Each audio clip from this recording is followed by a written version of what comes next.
I would like to call the Finance, Ways and Means Committee to order for March 18th, 2025. Madam Clerk, please open the board for roll call. Members, please make sure you are signed in so we can take the roll.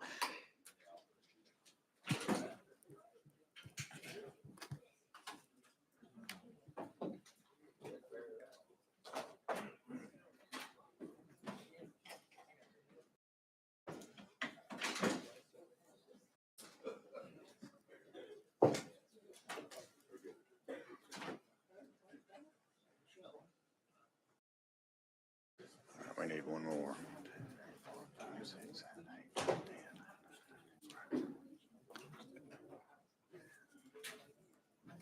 Madam Clerk, please take the roll.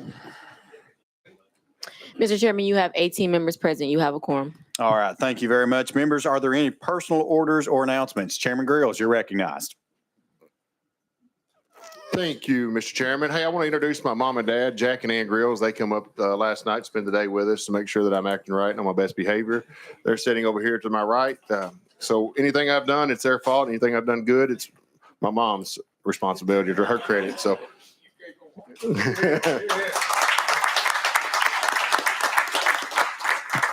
Welcome to the committee. Speaker Zachary, you're recognized. Thank you, Mr. Chairman. Members, I have a constituent here, and today is his birthday. And I think he's here. Well, no, actually, he's with UT, so he's probably here for another reason, but it is his birthday. So David Miller, CFO of UT, today is his birthday. So we don't have to sing to him, but if you'd wish him a happy birthday.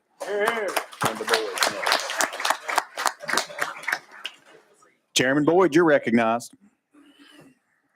Thank you, Mr. Chairman. And members, today I have with me a constituent, a shadow from Lebanon High School. His name is Logan Cohen, if you'll make him feel welcome. Chairman Hawk, you're recognized.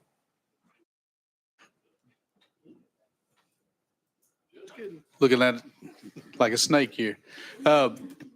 Take a moment as we see Dr. Kim McCormick in the audience about to talk on TBR issues. I'm hopeful that her loving husband is watching right now.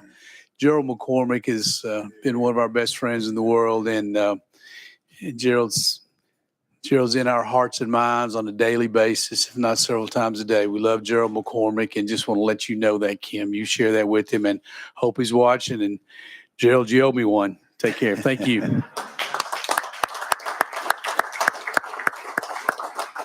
Well said. Chair Lady Moody, you're recognized. I say amen to that, Chairman Hop. And I wanted to recognize a shadow from Tipton County.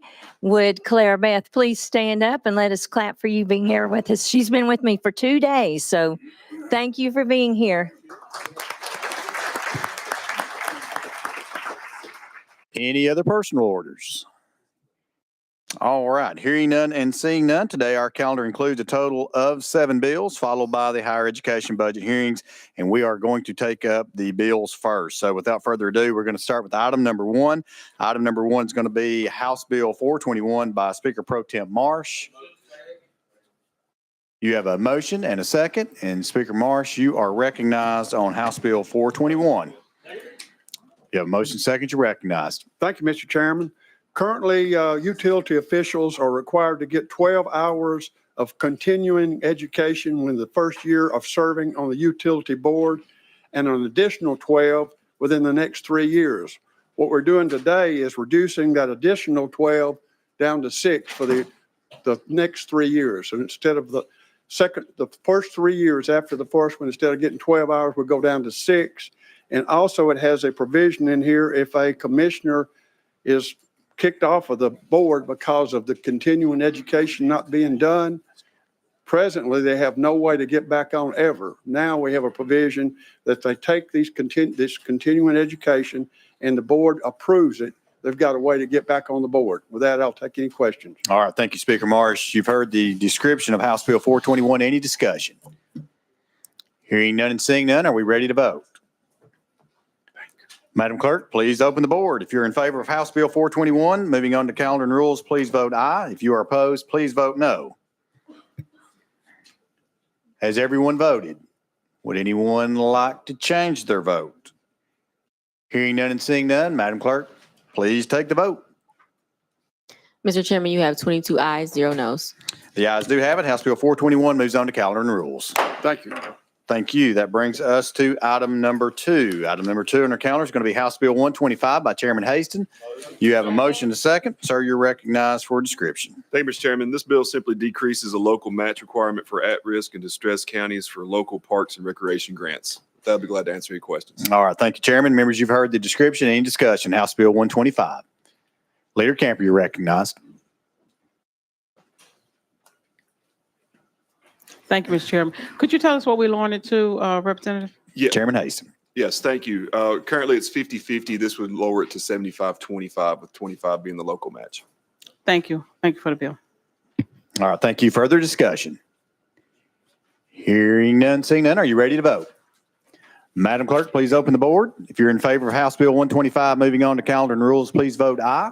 If you're opposed, please vote no. Has everyone voted? Would anyone like to change their vote?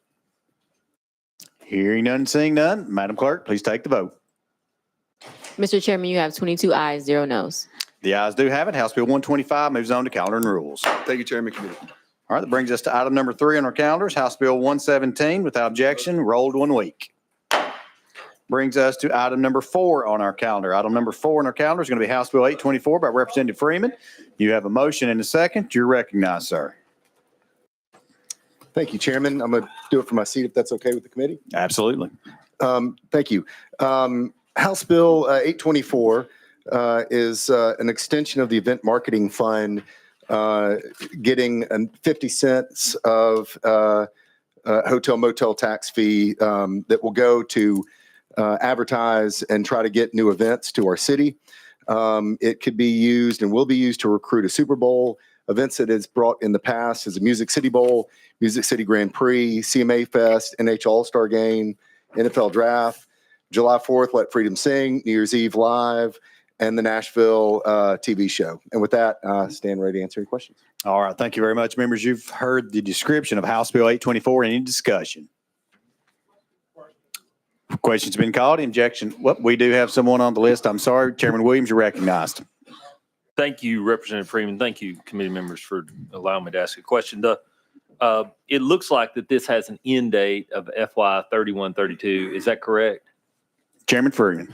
Yes, it just extends the sunset. I should have stated that. Sorry. Okay, thank you. All right. Thank you. Further discussion on House Bill 824. Hearing and seeing none. Are you ready to vote? Madam Clerk, please open the board. If you're in favor of House Bill 824, moving on to calendar and rules, signify by voting aye. If you're opposed, vote no. Has everyone voted? Would anyone like to change their vote? Madam Clerk, please take the vote. Mr. Chairman, you have 17 ayes, 0 nos, 3 present not voting. The ayes do have it. House Bill 824 moves on to calendar and rules. Thank you. That brings us to item number 5. Item number 5 on our calendar is going to be House Bill 1329 by Representative Garrett. You have a motion and a second. Sir, you're recognized. Thank you, Mr. Chairman. House Bill 1329 does exactly what your calendar says. The state charges a 1.125% fee as they collect the revenues across the state. The state is reducing that down to 0.75, which would return nearly $19 million to our locals. With that, Mr. Chairman, I'll be glad to take any questions. All right. Thank you, Representative Garrett. Members, you've heard the description. Any discussion?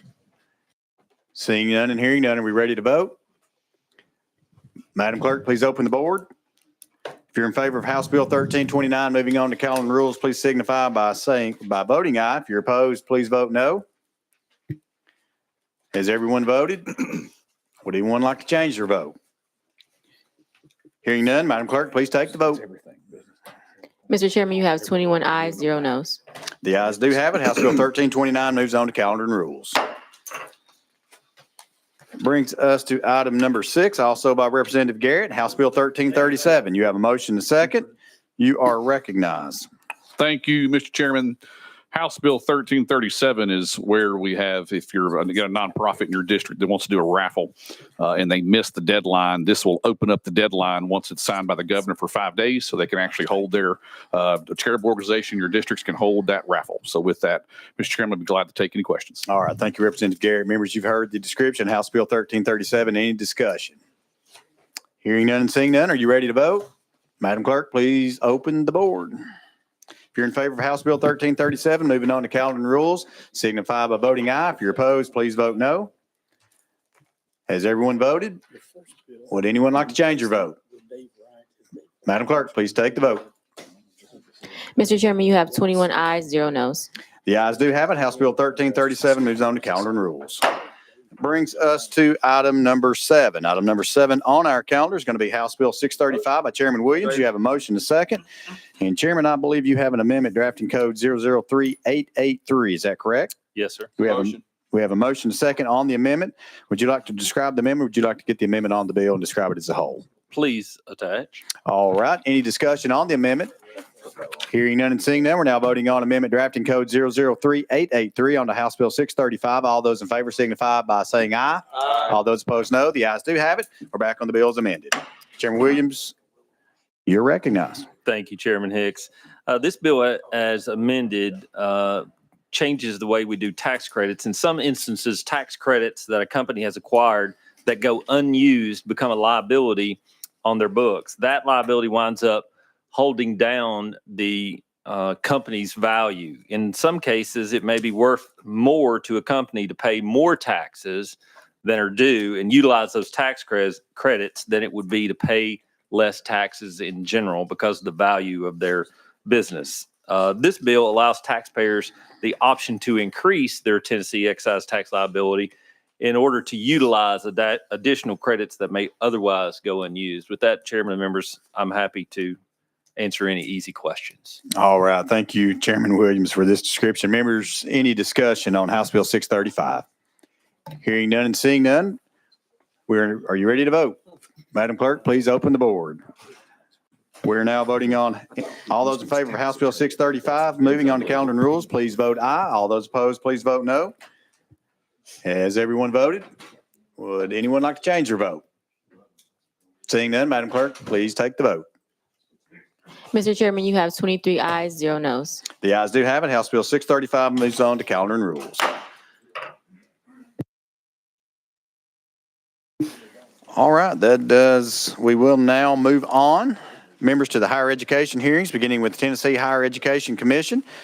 And I will ask them to please be making their way forward. And we're going to begin with the Tennessee Higher Education Executive Director, Dr. Stephen Gentile. If you and your team want to come up, you are more than welcome to do so.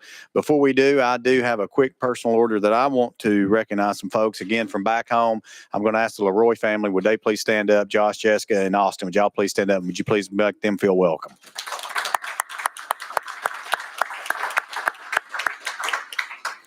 All right, again, members, the documents that we'll be seeing today on the screen, again, they are on the dashboard. And without further ado, without objection, we are going to go out of session. Without objection, we're out of session.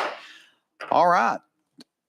Director Gentile, you may begin. And if you would, I'm just going to remind you that we do work the microphones up here. And I'm going to remind our members, once you are recognized, you may go back and forth with the presenters. And if we have running dialogue, I may stop you. But otherwise, once you're recognized, please ask your questions. And without further ado, Director Gentile. All right. Thank you, Mr. Chairman, members of the committee. My name is Stephen Gentile. I am the Executive Director of the Higher Ed Commission and the Tennessee Student Assistance Corporation. I am, as always, honored to be here with our higher education colleagues from across UT, TBR, and the 6 LGIs here today. Today, I'd like to give you a lay of the land, talk about what's going on in a very good way here in higher education, and then talk about our budget and some requests that we have. First of all, Tennessee is known for leading the nation in many metrics when it comes to higher education, and it's an honor to represent them here today. Last year, we heard about the FAFSA rollout and how botched it was coming from the federal government, but I'm still pleased to say that we still had the highest rate in the country last year, #1 completion for FAFSA completion. Enrollment across all of higher education, #3 in the nation when it comes to enrollment growth. And that last number there reflects the investment from this body and the administration and the Senate in financial aid. We are #1 in the country when it comes to financial aid per student going to our institutions. There are successes I want to highlight as well when it comes to outcomes and what we measure in our outcomes funding formula. Our dual enrollment has increased 59% since 2019. That's up 15,000 students, helping countless counties and school districts across the state of Tennessee. Our TCAT dual enrollment is up 200% over that same time frame. Since 2019, even the pandemic in the middle of it, we are up 3.7% when it comes to our degrees conferred, up 1,500 total. And not to steal Chancellor Tiding's thunder, but when just looking at our community college sector, the workforce training hours, this contact hours serving the community up 67% or 450,000 hours for our community college sector alone. That does not include the successes within the TCATs as well. Under discussion for the last 10 years, really 15 years coming out of the Great Recession, was that all of higher education will experience a demographic cliff roughly between 2025 and 2035 due to the lower birth rate during the Great Recession. Just recently, as of 3 weeks ago, new numbers came out that shows that is the case, that we should expect a decline in high school seniors across the country going on to higher education. That is not the case here in Tennessee. Of all the states you see in front of you, Tennessee is number one in the country for projected growth in high school seniors over the next 15 years, up 15%. Compare that to its border states, there's only one state that comes close to rivaling us, that's South Carolina. Everyone else is in the negative territory. So when we think about the need to continue that sustained investment in higher education, we can no longer say what we've been saying in the last few years, that there will be an enrollment dip. We're not seeing that in projections here going forward. So sustained investment in higher education is our number one goal. Going back to this past year, we had the highest college going rate since the pandemic for our high school seniors. And just now, this past year, this current year, the largest Tennessee Promise class since inception over 10 years ago, with nearly 68,000 applications in Tennessee Promise.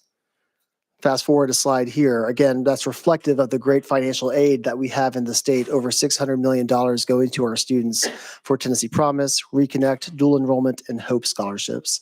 Over $120 million in TSAA, the Tennessee Student Assistance Award, which is our need-based grant for our students.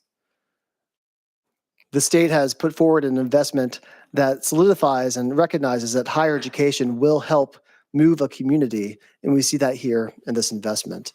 The value of higher education, however, extends beyond the classroom and into the research laboratories and research development. A big focus of our commission and our institutions, our universities, and our community colleges and TCATs is what you're doing to help serve the local economy in addition to workforce development. Last year, we had the highest expenditure in research and development at our institutions of $465 million. That is an outcome in our outcomes-based funding formula. Zeroing in on our agency requests, I'm going to have two focuses here, one on our agency specific, and then the other on higher education overall.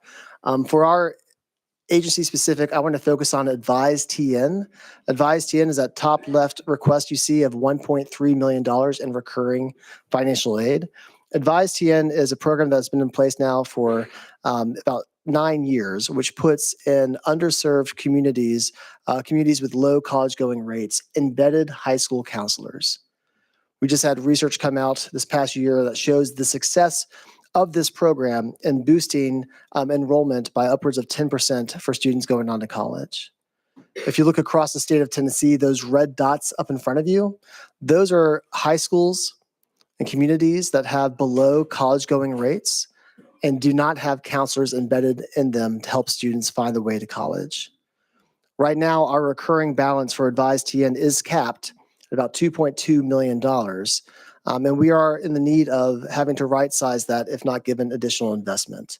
Advise TN next year will be serving 6,500 fewer high school students by right-sizing, if we are unable to get that $1.3 million investment.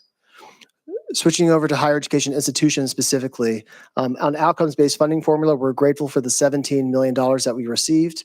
We did request $40 million for the growth and outcomes, so that leaves about $23 million to fully fund that growth in the outcomes funding formula. And I want to focus on one more thing, and that's capital maintenance. Capital maintenance at our institutions. This past year, we requested, I want to highlight this slide right here. There are a number of things I want to point out here. In the blue, that light blue, that reflects how much money we receive in capital maintenance the last 10 years. This past year, last year in fiscal year 24, $111 million. This year in the governor's budget, it's about $50 million. That red line you see there, that is a recurring amount of money that goes to our institutions. It was not in place until about fiscal year 18. We got about $40 million. Now it's $50 million. Thankfully, our institutions can expect to get about $50 million a year. That funds roughly 20 projects across our institutions. In the past, we've also gotten non-recurring dollars on top of that as well, because our campuses have a great need in capital maintenance. This year, we requested $335 million in capital maintenance for our institutions. That number reflects what we estimate to be the annual projected capital maintenance needs at our institutions combined, $335 million. In the past, we would not always recommend that top number. This year we are. The reason why we're doing it this year in this way is that we also recognize in talking with our institutions that our buildings, for the most part, are older than 50 years old. To keep our institutions operating efficiently and effectively, we'd rather not have to complete a new construction building every year on our campuses. Rather, we want to maintain what we have. To do that is $335 million. Now, if you think about deferred maintenance and critical deferred maintenance, all combined, all in, our campuses estimate about $3.6 billion in deferred maintenance on their campuses. So that's why this year we came and asked for what it could be in an annual year just to keep up with last year. In actuality, our campuses are needing to invest more in capital maintenance. And to be clear, they are. They are using their own funds to do so. But I just wanted to highlight capital maintenance here in front of you today. So again, we received $50 million in that recurring. We've requested $335 overall. All that said, the investment in higher education has done a lot to transform our outcomes in Tennessee. We do lead the nation on many metrics, but once you get the students to those campuses, that's when our campuses are really in action and helping our students get into the jobs that they need to succeed, helping our economies to be successful as well. And I'll pause there for any questions. Just want to thank you for having us here today. All right. Thank you, Director, for being here, you and your team. Let's start with the lottery-funded education programs. The Tennessee Education Lottery Corporation is estimating that net education lottery proceeds will begin declining this year while scholarship expenditure obligations increase annually. And actually got to hear some of that during the presentation was actually given to the governor. Started hearing some of that. The proposed budget document estimates that beginning in fiscal year 27, the general shortfall reserve account will have to be assessed to cover costs and transfers to the Tennessee Promise because that will cease entirely after fiscal year 26. So my question is, state law provides that even though the general shortfall reserve account may be drawn upon to meet net lottery proceed deficiencies, programs should be reviewed and reductions made to the amount of the net lottery proceeds estimated to be available in the next fiscal year. Is THEC or TSAC prepared to conduct those reviews and reductions when needed, and have these reviews, reductions been done before in the history of education scholarship program? Thank you, Chairman Hicks, for that question. With regards to lottery, I'll tell you what we know right now. That is at the end of the second quarter, lottery revenue is down year on year from the year prior. We also recognize, given that slide I showed you with enrollment growth projected over the next 15 years, upwards of a 15%, and also dual enrollment grants becoming more and more successful and elected upon, we do expect expenditures in our lottery to increase over the time. Now, what we don't know is if the lottery revenue that's down this year is a one-time event, or if there are other reasons that perhaps competition with other sources that might be reducing that over time. Looking towards next year, we do have a $100 million reserve should expenditures eclipse revenue. That would be protected first. However, I've got a whole team dedicated to evaluating the success of the HOPE scholarships. And we have evaluation underway right now to see what's working, what's not working. Should there ever come a time, and we hope that's not the case, where reductions have to be made, we'll be prepared to do so. Mr. Cavender, I believe there was some time in the past where there was reductions in HOPE. Is that right? No? Okay. I was wrong. There has not been any reductions in the past with regards to Hope. So this would be a new endeavor for that. So is it your belief that is Tennessee Promise, the Tennessee Promise Endowment and Reserve, is that self-sustaining, you think? Mr. Chairman, the Tennessee Promise Endowment Committee, which we are an advisor to, we are not on, that's run by the Treasurer's Office. They convened back in December, and their recommendation was that it looks like in the next year or two, it will be self-sustaining. Okay. And then also, state law also provides that costs incurred by THEC and TSAC for administering the scholarship programs are funded from the Lottery for Education account. So looking back at historical comparisons, amounts have increased. It looks like a total of $8 million in fiscal year 21 to $10 million in fiscal year 24. Why did that happen? What's the driving forces there? So that's the growth in scholarships to actually administer the overall. Mr. Cavender, do you have reasons behind that growth on the 5-year period? Yes, excuse me, Jason Cavender, Chief Fiscal Officer, Tennessee Higher Education Commission. Yes, the majority of that growth is due to the hiring of additional computer programmers and developers to make sure that the FAST system stays up to current state standards and is secure in the way that STS requires. Okay. All right. Thank you all very much. Our next speaker I have is Vice Chair Gillespie. You're recognized, sir. Thank you, Mr. Chair, and thank you all so much for being here. During the governor's budget hearings in November, THEC requested $7.5 million for capital facilities assessments. The purpose was to provide THEC with statewide comparisons of post-secondary educational facilities. Currently, each institution does it, so it's a little topsy-turvy and a little one is slightly different, or everyone's slightly different. Couple questions here. If this assessment has been funded, how long do y'all anticipate it would be to complete, and how long would such an assessment remain valid? So I'll let you answer that one first, if you can, please. Thank you, Representative. So that $7.5 million request did not make it into the governor's budget. However, the purpose of it, I referenced earlier, relying on campus estimates for that deferred maintenance amount of $3.7 billion. Right now, the state has no ability to second guess or evaluate what the true capital needs are in a way that's cohesive among all of our 8 governing boards, TBR, UT, and the 6 LGIs. That was the purpose of that request, is to bring them all into the same language so that we can better recommend on behalf of them the needs for investment in the state. Should we receive that funding, it would take over a year, nearly 2 years to make that evaluation. And I would put about 10 years on that number being solid to go off of. Thank you. You said 10 years, that like the shelf life of the report or study? Okay. Secondly, how much coordination do y'all currently have in terms of just providing guidelines to institutions in regards to the capital needs planning? Because again, we've got a lot of different higher education campuses across the state. Some are under the same umbrella, others are separate. There's a lot of moving parts, a lot of different factors, and it's a large state geographically with limited resources. How does that? Can you walk me through kind of how that works right now in this context? Yes, sir.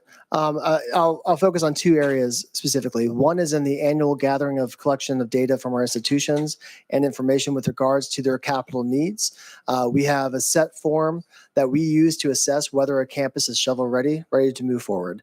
That requires clear definitions and expectations across all those 8, again, governing boards to make that happen. That's what our team works on roughly from January, I'd say, through May before they start to assess them as well. Then there are also frequent meetings that we have with the campus architects and those who work in facilities. Those are regular scheduled meetings that we have. We bring them here or we meet them out at their campus to address concerns that they have as well. We serve as, in a way, as the coordinating force to get everyone aligned on the same pieces of facilities and capital. Thank you, Mr. Chair. Thank you. Okay, so last part of this, and that makes total sense. I'm just curious, and I know several institutions are represented in the room, so not necessarily asking for a complete answer here, but did the institutions, were they willing partners in this more top-down approach? Or was there a lot of pushback? Or could you kind of walk us through that as well? I'm trying to get to how the process is done now and how it's done before, because we're still, I feel like, missing a lot, and there's still a lot being left on the table. So that's what I'm getting at there. Yeah, so I would say, sir, and thank you for your question, Mr. Representative.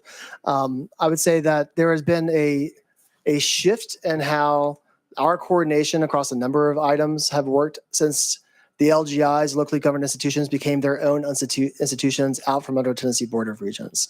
That did require great hands-on conversations with those LGIs and with TBR and UT as they went their own ways. That also led to what I would say a development of a capital outlay review process that had its fits and starts over those years. This past year, we convened institutions and campus stakeholders to find ways to better streamline that process. And also we have a bill going through General Assembly right now, thank you, Chairman Hicks, that addresses how we address academic programs, capital, tuition, et cetera. Capital is a part of that to make it more streamlined, although making sure that we hold accountability standards across our institutions for the good of the state. I'm sorry.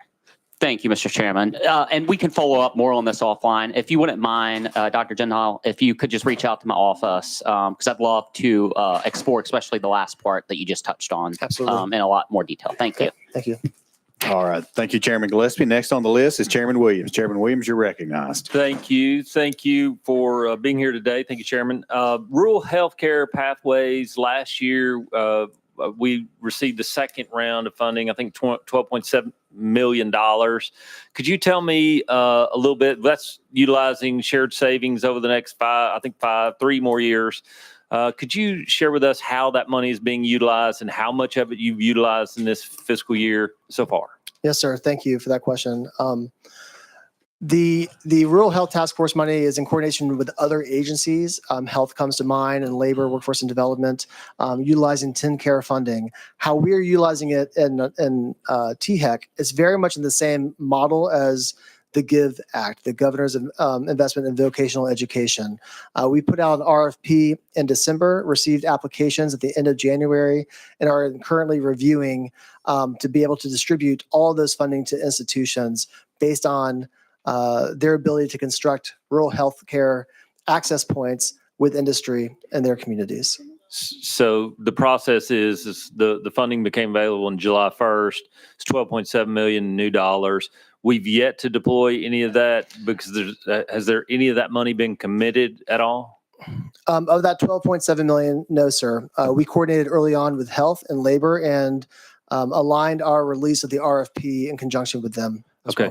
So by FY29, I think that total number of the shared savings over that period of time is supposed to be $68.9 million. I guess the question would be then, if we've not utilized much of it now, are you going to need all that revenue over the coming years if we don't really have a real home for it yet?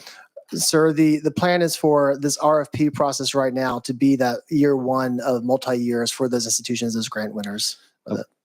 Okay. Is there a process currently in place in that process of allocating the dollars to look back to try to find some kind of evidence-based solutions and make sure it's actually working?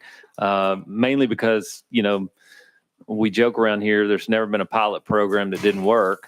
And I don't want this to become another one that doesn't work unless it's actually working. And so could you tell me a little bit about that? Absolutely. I mean, we're on round 4 now of GIVE overall. And my first year in this role, a lot of what I've been stressing and doing with our staff is to evaluate all those pilot programs that we have. And yes, a lot of them are successful. I'll say that. But still to build into this round of Rural Health Task Force GIVE Slight, we'll certainly work to put some evaluation in with that. Well, I think it's a really important program, which is why we funded it. I think it's really important for us to try to find pathways to rural health. This is where most of the shortages are in healthcare across the state. So I'm hopeful that with this significant investment in those shared savings that we'd be able to do just that. Chairman, I know I'm out of order, but with your indulgence, I want to recognize two people in the audience. One is, we call her Queen Mom at Tennessee Tech University, and her name is Dr. Clary Stinson. She's an Upper East Tennessee gal who found a home in Cookeville. She manages all the money. That's why we call her Queen Mom. And then also, beside the gray-haired guy on the fourth row back there is the First Lady of Tennessee Tech. And so I'd hope everybody would make them feel welcome. Thank you.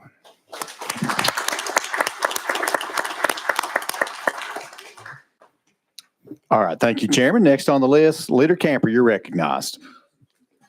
Thank you, Mr. Chairman. Thank you for your presentation. My question is around the vision that Governor Haslam had around Drive to 55, and that, you know, we spend a lot of energy, money, time, resources making sure that people who have access to post-secondary education and trying to bring Tennessee to a high level of educated constituents, for lack of a better word. Where are we on the Drive to 55? And you know, what are you seeing that if we're not there, what are you seeing maybe some of the obstacles that's in the way that we can try to attack to try to help us get to a Drive to 55 by 25? Okay, thank you, Representative. Two approaches to that question. First of all, I want to recognize President Randy Boyd, who got Drive to 55 off the ground 12 years ago or so. The most recent data that came out is actually for the year 2023. It's always 2 years delayed. We're at about 49% of that 55%. That's 2023 specifically. 22 to 23, we saw the largest growth in the country, which is really good to be able to catch up on that. However, a lot of us in higher education right now are looking forward to the next 10 years, 15 years, because we are in 2025. We won't know until 2027 where we landed with the Drive to 55, but we're not going to rest and wait around for those numbers to come in. This year at THEC, we are working with our higher education partners and state stakeholders as well on developing a new strategic master plan to help paint the vision of where we need to go for the next 10 years specifically. We have a meeting here in a couple of weeks talking about what our next big goal should look like. That will be about a year-long conversation to land on that goal. But everyone I talk to, all of my peers, my stakeholders, all say we need that. Drive to 55 did that for Tennessee. We need it for the next round as well. I don't think it's going to focus just on attainment rate. However, I think it really needs to talk about the value of higher education. As I mentioned in my presentation, that value extends beyond attainment rate. It also talks about R&D. What are we doing in our communities? What are the extension services doing as well? I see that being the focal point of our strategic plan, and then a goal coming out that captures that as well. Thank you, Mr. Chair. Thank you. Okay.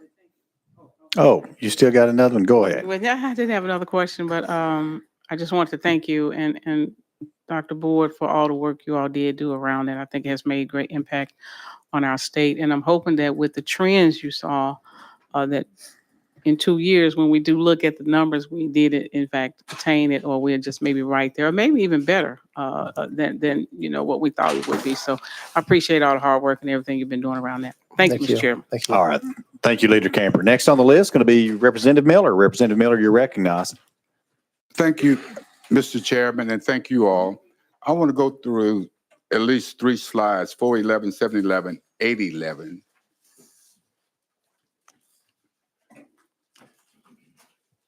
Okay. And why don't we just start with 811, I guess. Could you go over that? Explain 811, the slide 811. Could you please tell me where to stop? 8 of 11. Yeah. And what I'm looking at is the Tennessee high schools with CGRs. Gotcha. Okay. And how does that work? Because it's from high school to college, correct? Yes. So And we university. have, yes, sir. Thank you, Mr. Representative. We have a number of programs in the state that provide what we call embedded counseling, where we actually have an embedded college counselor in the high school. They work in the high school on the halls. They're assigned typically to the high school specifically. In the state, you'd be aware of the AIRS Foundation, Advise TN, Gear Up Tennessee, Nice Wonger, and Eastern Tennessee. That is either nonprofit organizations or public organizations like ours embedding the counselors in those high schools. And then I see where there would be at least 6,500 fewer students will be served in 2025. Yes. So about 7 years ago, we received a recurring amount of dollars of 2.2 million to hire roughly enough high school counselors to serve about 30 high schools. That 2.2 million has not increased over that time. And so with the growing COLA adjustments over that time period, we're getting to the point where we need to right size that budget due to the higher salaries. And to do that, we will have fewer high school guidance counselors in those high schools, serving about 6,500 fewer students. And I look at Shelby County, and as I was saying to my colleague, it looks as if we're just on fire. Is there a reason for that? So there's a lot of good opportunity in Shelby County to bring counselors to those high schools. I can speak to, the issues with low college going is an urban issue. It is a rural issue. And in some cases, it's a suburban issue. And depending on the local needs, it determines those elements. Sorry. Thank you. 7-11, Advise Tennessee, recurring 1.3 million. What is this program? How effective is this? Sir, thank you. So Advise TN, that is THEC's program that serves high schools across the state. There's 30 high schools across the state. We did have sorry, sir, you had a question? No. We did have an evaluation of that program this past year, an external evaluation. And as Representative Williams said, all pilots are great, but this one is fantastic. It showed that a 6% overall increase in college going, 8% for our rural counties. And then since the pandemic, a 10% improvement as well. That's comparing like high schools to like high schools that don't have the program. So it's been proven to be very successful in helping students get into college and then also employment following college as well. And the last, I think, Mr. Chairman, thank you. 4-11, the highest college going rate since the pandemic. Largest Tennessee promise class since inception, 67,668 applicants. Yes, sir. That's huge statewide. So, Yeah. so what sort of investment have we put behind this effort? There's a lot of investment within TSAC. We've got financial aid counselors who are out there on the road, outreach counselors, Advise TN, et cetera. But we've got some fantastic partners across Tennessee. Tennessee Achieves, hitting up a lot of high schools to help students access the Promise Scholarship, the AIRS Foundation doing the same. We have Tennessee Board of Regents out on the road as well, the university's admission offices. It takes everyone working together to get numbers like this. I said on another slide, we're the number one school in the state in the country for FAFSA completion. Number 2, number 3, number 4, they require all students to fill out the FAFSA. In Tennessee, we don't. It's a volunteer effort, and all of us working together gets those numbers up high. Mr. Chairman, one more question and really a statement. And I think about the lottery itself. And since the lottery became legal in the state of Tennessee and the first individual did the first stretch off or whatever, revenue generation has been in the billions. And I often wonder, those dollars were for higher education. Initially, that was the reason behind that lottery. And I just wonder, all of those billions, and have we made the right decisions in reference to the right investments with the lottery dollars? I know that's a general question, but what do you think about that? Yes, sir. Thank you for asking that question. This past year, before we learned that lottery revenue was down, we in higher ed came together to identify ways that we see that where there could be improvements in the lottery scholarship. And we had some recommendations coming out of that. Then we saw lottery revenue was down. We shelved it. But some of the big ones that came through there, we have a lottery scholarship that is in addition to the Hope Scholarship for those students who are need-based. And the need is set at $36,000 AGI. That has been the same income level for requirement for 20 years. Had that threshold kept up with inflation, it'd be about $60,000. We have a scholarship for students who are most merit worthy with higher ACT scores than the threshold for hope. From those conversations that we had with presidents, identification that we're losing students to other states, Mississippi, Alabama, they're buying our students. The Hope Scholarship could be better geared and directed towards keeping those smart students here in the state. So there are many ways that we can improve. That comes from conversations with my colleagues. We also have an evaluation right now of all of our Hope Scholarships to see how we can better improve the scholarships too. Thank you. Thank you, Mr. Chairman. All right. Thank you, members. I have no one else on the list for the Tennessee Higher Education Commission. So we will now call up Tennessee Board of Regents, and I see the Chancellor sitting back there, Dr. Flora Tidings. I'll ask her and her team to come forward. And if you would, again, just introduce yourself.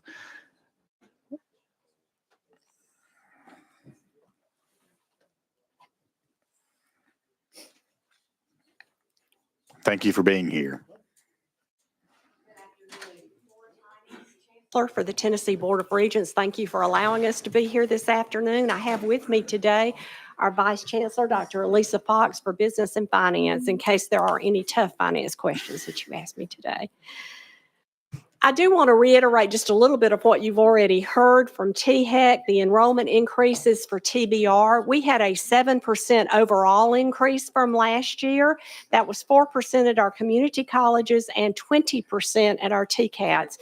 Want to highlight that for just a moment because it is due to the funding that you have been putting into our budget over the last 2 years that we now had space to accommodate a 20% growth in our TCAT. So thank you greatly for that. Dual enrollment, again, as you heard from THEC, 10% up at our community colleges and 31% increase at our TCATs. This past year, our awards that were credentials given out, 21,984. Again, not our highest number. As you see, during the post-COVID era, we had our highest number of graduates. Downturn in enrollment during COVID means that we're just now building back up on those credentials, but very proud of that 21,000.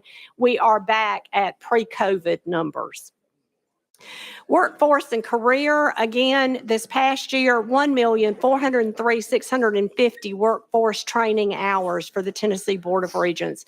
That was 37,388 individuals and 600 businesses that we served. This is always in addition to our 4-credit training. These are companies that come to TBR that need additional training or upskill of training for their employees that we were able to work with to make sure that they were increasing revenues and maintaining high levels at these industries. I also wanted to highlight with you just a few programs that we have added to our repertoire over the past year. One that I'm extremely excited about is our partnership with the Nashville Songwriters Association International. Nashville's music. The state of Tennessee is music. We've had good music programs, but after having great discussions with NSAI, what we realized is what we didn't have were great business programs for people that were looking at the music industry. Every day someone comes to Nashville with the guitar and a song in their heart, not necessarily going to make a great living. What we're trying to do with this new program is to be there for individuals to help them take these continuing education courses to be able to make a living in the music industry. We launched that program in February, and we had over 46 individuals that signed up for the very first program. I also wanted to highlight with you the work that we're doing with the Tennessee Hospital Association to earn the Board of Nursing's approval for the first state's LPN and RN apprenticeship program. This means now that people that are employed in the hospitals, perhaps in a medical assisting or a CNA program, can now become an apprentice in that hospital. We did this in partnership with the Department of Labor. They issued a $300,000 grant to us to be able to write the curriculum and get the curriculum put in place. The individuals are employed while they are in training. So it's definitely an earn as you learn type program. We're very proud of that. It's one of the first in the country to be able to do this. I also wanted to highlight our partnership with Nissan.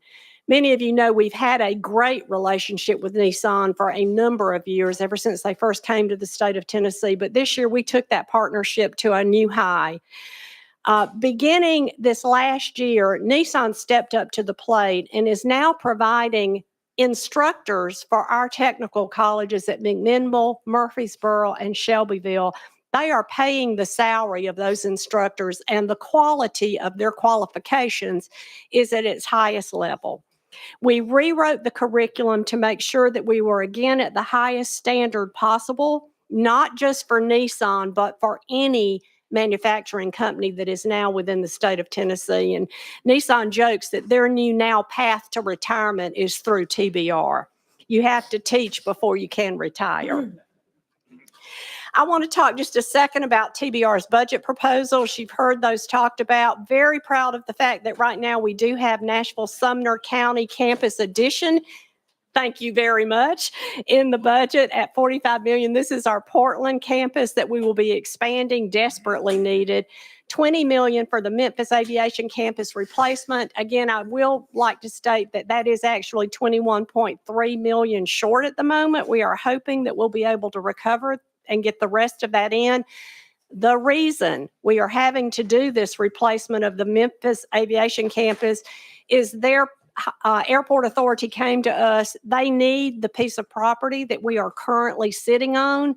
They have an expansion that needs to take place at the Memphis airport to accommodate FedEx. We have to move. So we again hope that we'll be able to recover the rest of those funds in the budget. And then you heard Executive Director Gentile talk about the maintenance projects, and the portion of the money that we're receiving for maintenance covers the colleges that you see listed here. We got $11.7 million for Jackson, Motlow, Nashville, Northeast, Pellissippi, and Ball State to do their maintenance projects this year. Also, under our special initiatives was the Center for Workforce Development expansion at 2.27.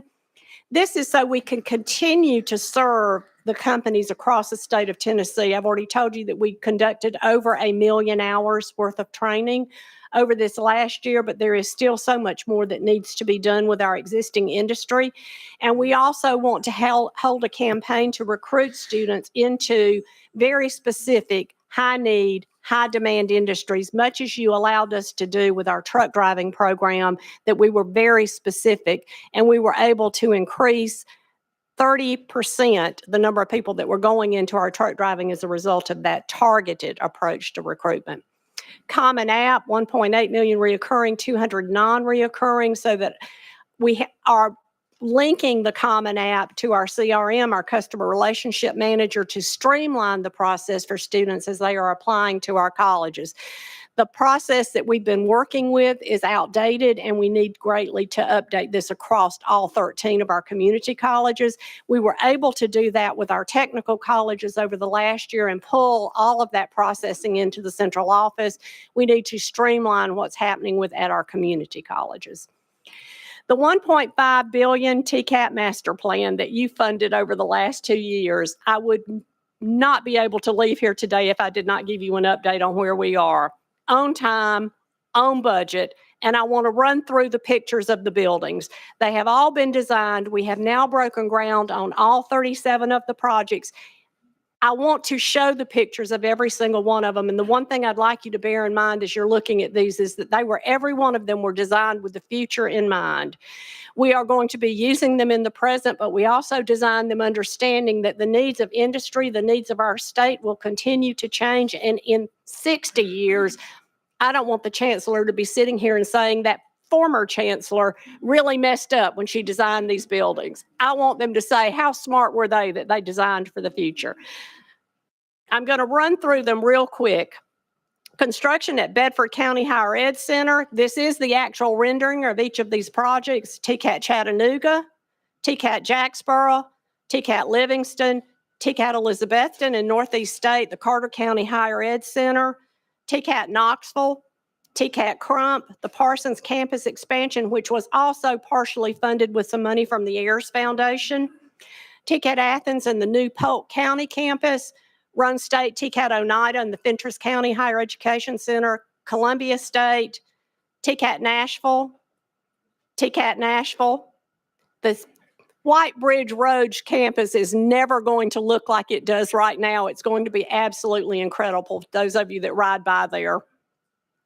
Nashville State Community College, the Clarksville campus expansion, TCAT Elizabethton, Boones Creek Extension, TCAT Shelbyville, TCAT Oneida, TCAT McMinnville, TCAT Dixon, TCAT Hartsville, TCAT Memphis, TCAT Dixon at the Diesel Technology, TCAT Harriman, Roane County Campus, TCAT Northwest, TCAT Dixon, the Higher Education Center, TCAT Hohenwald, TCAT Chattanooga at the Ray County facility, TCAT Pulaski, TCAT Crossville, Bledsoe County, TCAT Athens, the new academic building, TCAT Livingston, TCAT Knoxville Union County campus, TCAT Morristown, Greene County, TCAT Crossville, Jackson State and TCAT Jackson Lexington replacement campus, TCAT Jackson Truck Driving Building and renovations, TCAT McKenzie Academic and Administration Building, TCAT McMinnville replacement campus, TCAT Crump, the Farm Operations Building addition, TCAT Northwest Ripley campus, TCAT Northwest Newbern campus, TCAT Paris replacement campus, TCAT Chattanooga Academic Building, Chattanooga Transportation and Logistics, and our warranty program. I'm going to end with that, as I always do.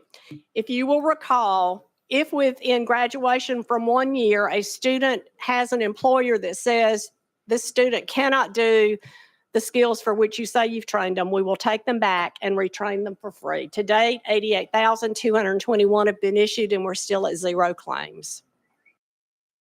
That's great.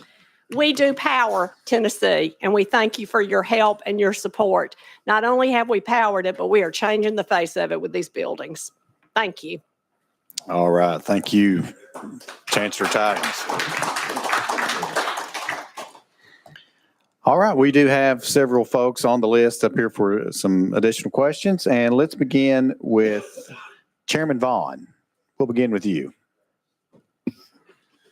Thank you, Mr. Chairman, and good to see y'all today. We appreciate y'all being here. You know, as you were flying through this this great capital expenditure, and I kept looking around, and I was a little envious. I was a little jealous.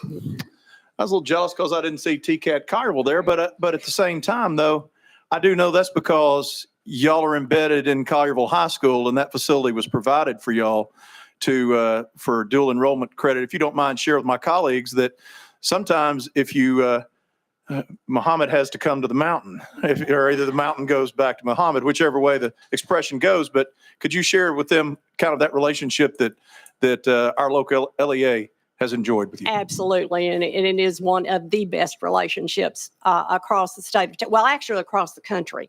What we're allowed to do there is we do teach the majority of the CTE programs at Collierville High School. Our programs go there and are actually there so that students don't have to leave. They can go right into the dual enrollment programs. They can continue to go there once they graduate. They allow us to use the building later in the evenings as well. So it is an incredible example of what can be done when we partner. Which gets me around to talking about that Memphis Aviation campus. And I understand the expansion, and FedEx is the proverbial, they're a 2,000-pound gorilla in Memphis, and we love them for that. Have y'all begun looking for, you say that you're going to need 41 million, but you're asking for 20 in this budget. Have you already started that process? Have you got a short list of places to go? How long of a lead time item do you think this is going to be? And is this going to set you back with offering that curriculum to those students? Yes, to looking around and getting the property. Actually, the aviation group from Memphis has been working with us to relocate us to a piece of property. So we have identified the property. We're in the process of getting that property transferred to us. FedEx and the airport both realize this is a major ask to get us to move to a different location, and they are willing to step up and help us with this move to some degree. And so that we are putting that into the coffers as well. We don't have a figure with them at the moment that they're willing to do, but they have agreed to help. Well, super. And the last thing, if I could, with regards to the Center for Workforce Development,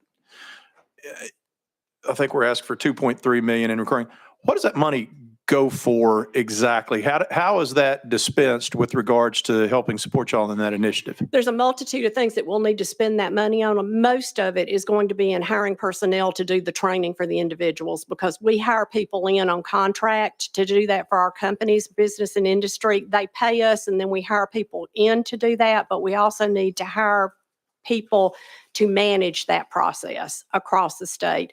Right now in our center, we have 2 people. And we need to expand. We conducted over 1 million hours with 2 people at the system office on that.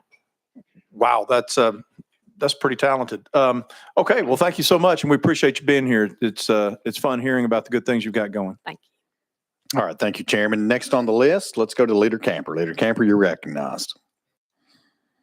Thank you, Mr. Chairman. Thank you, Chairman Vaughn, for taking my TCAT question on the Memphis campus.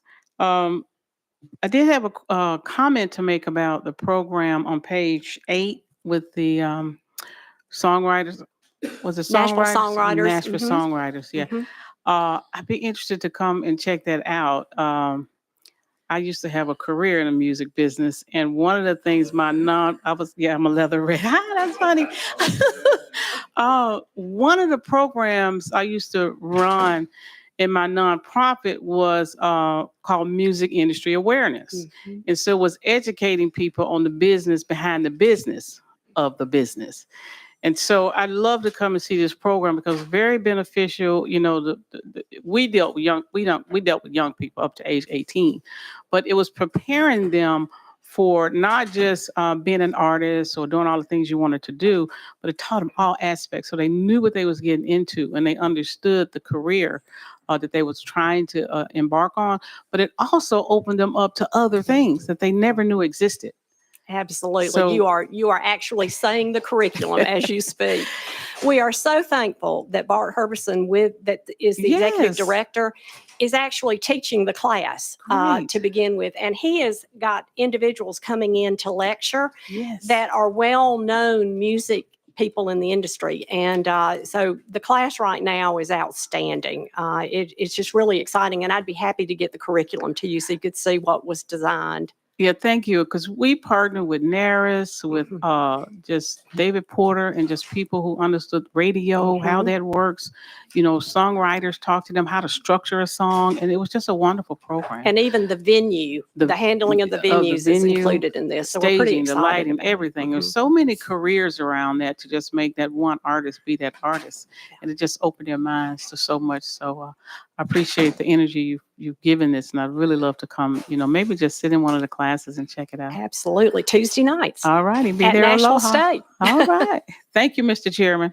All right, thank you. Next on the list, we have Representative Parkinson. You are recognized. Thank you, Mr. Chair, and thank you for everything that you do. You know, every time I listen to you, you know, I feel fired up, and motivated, and want to go build a school myself.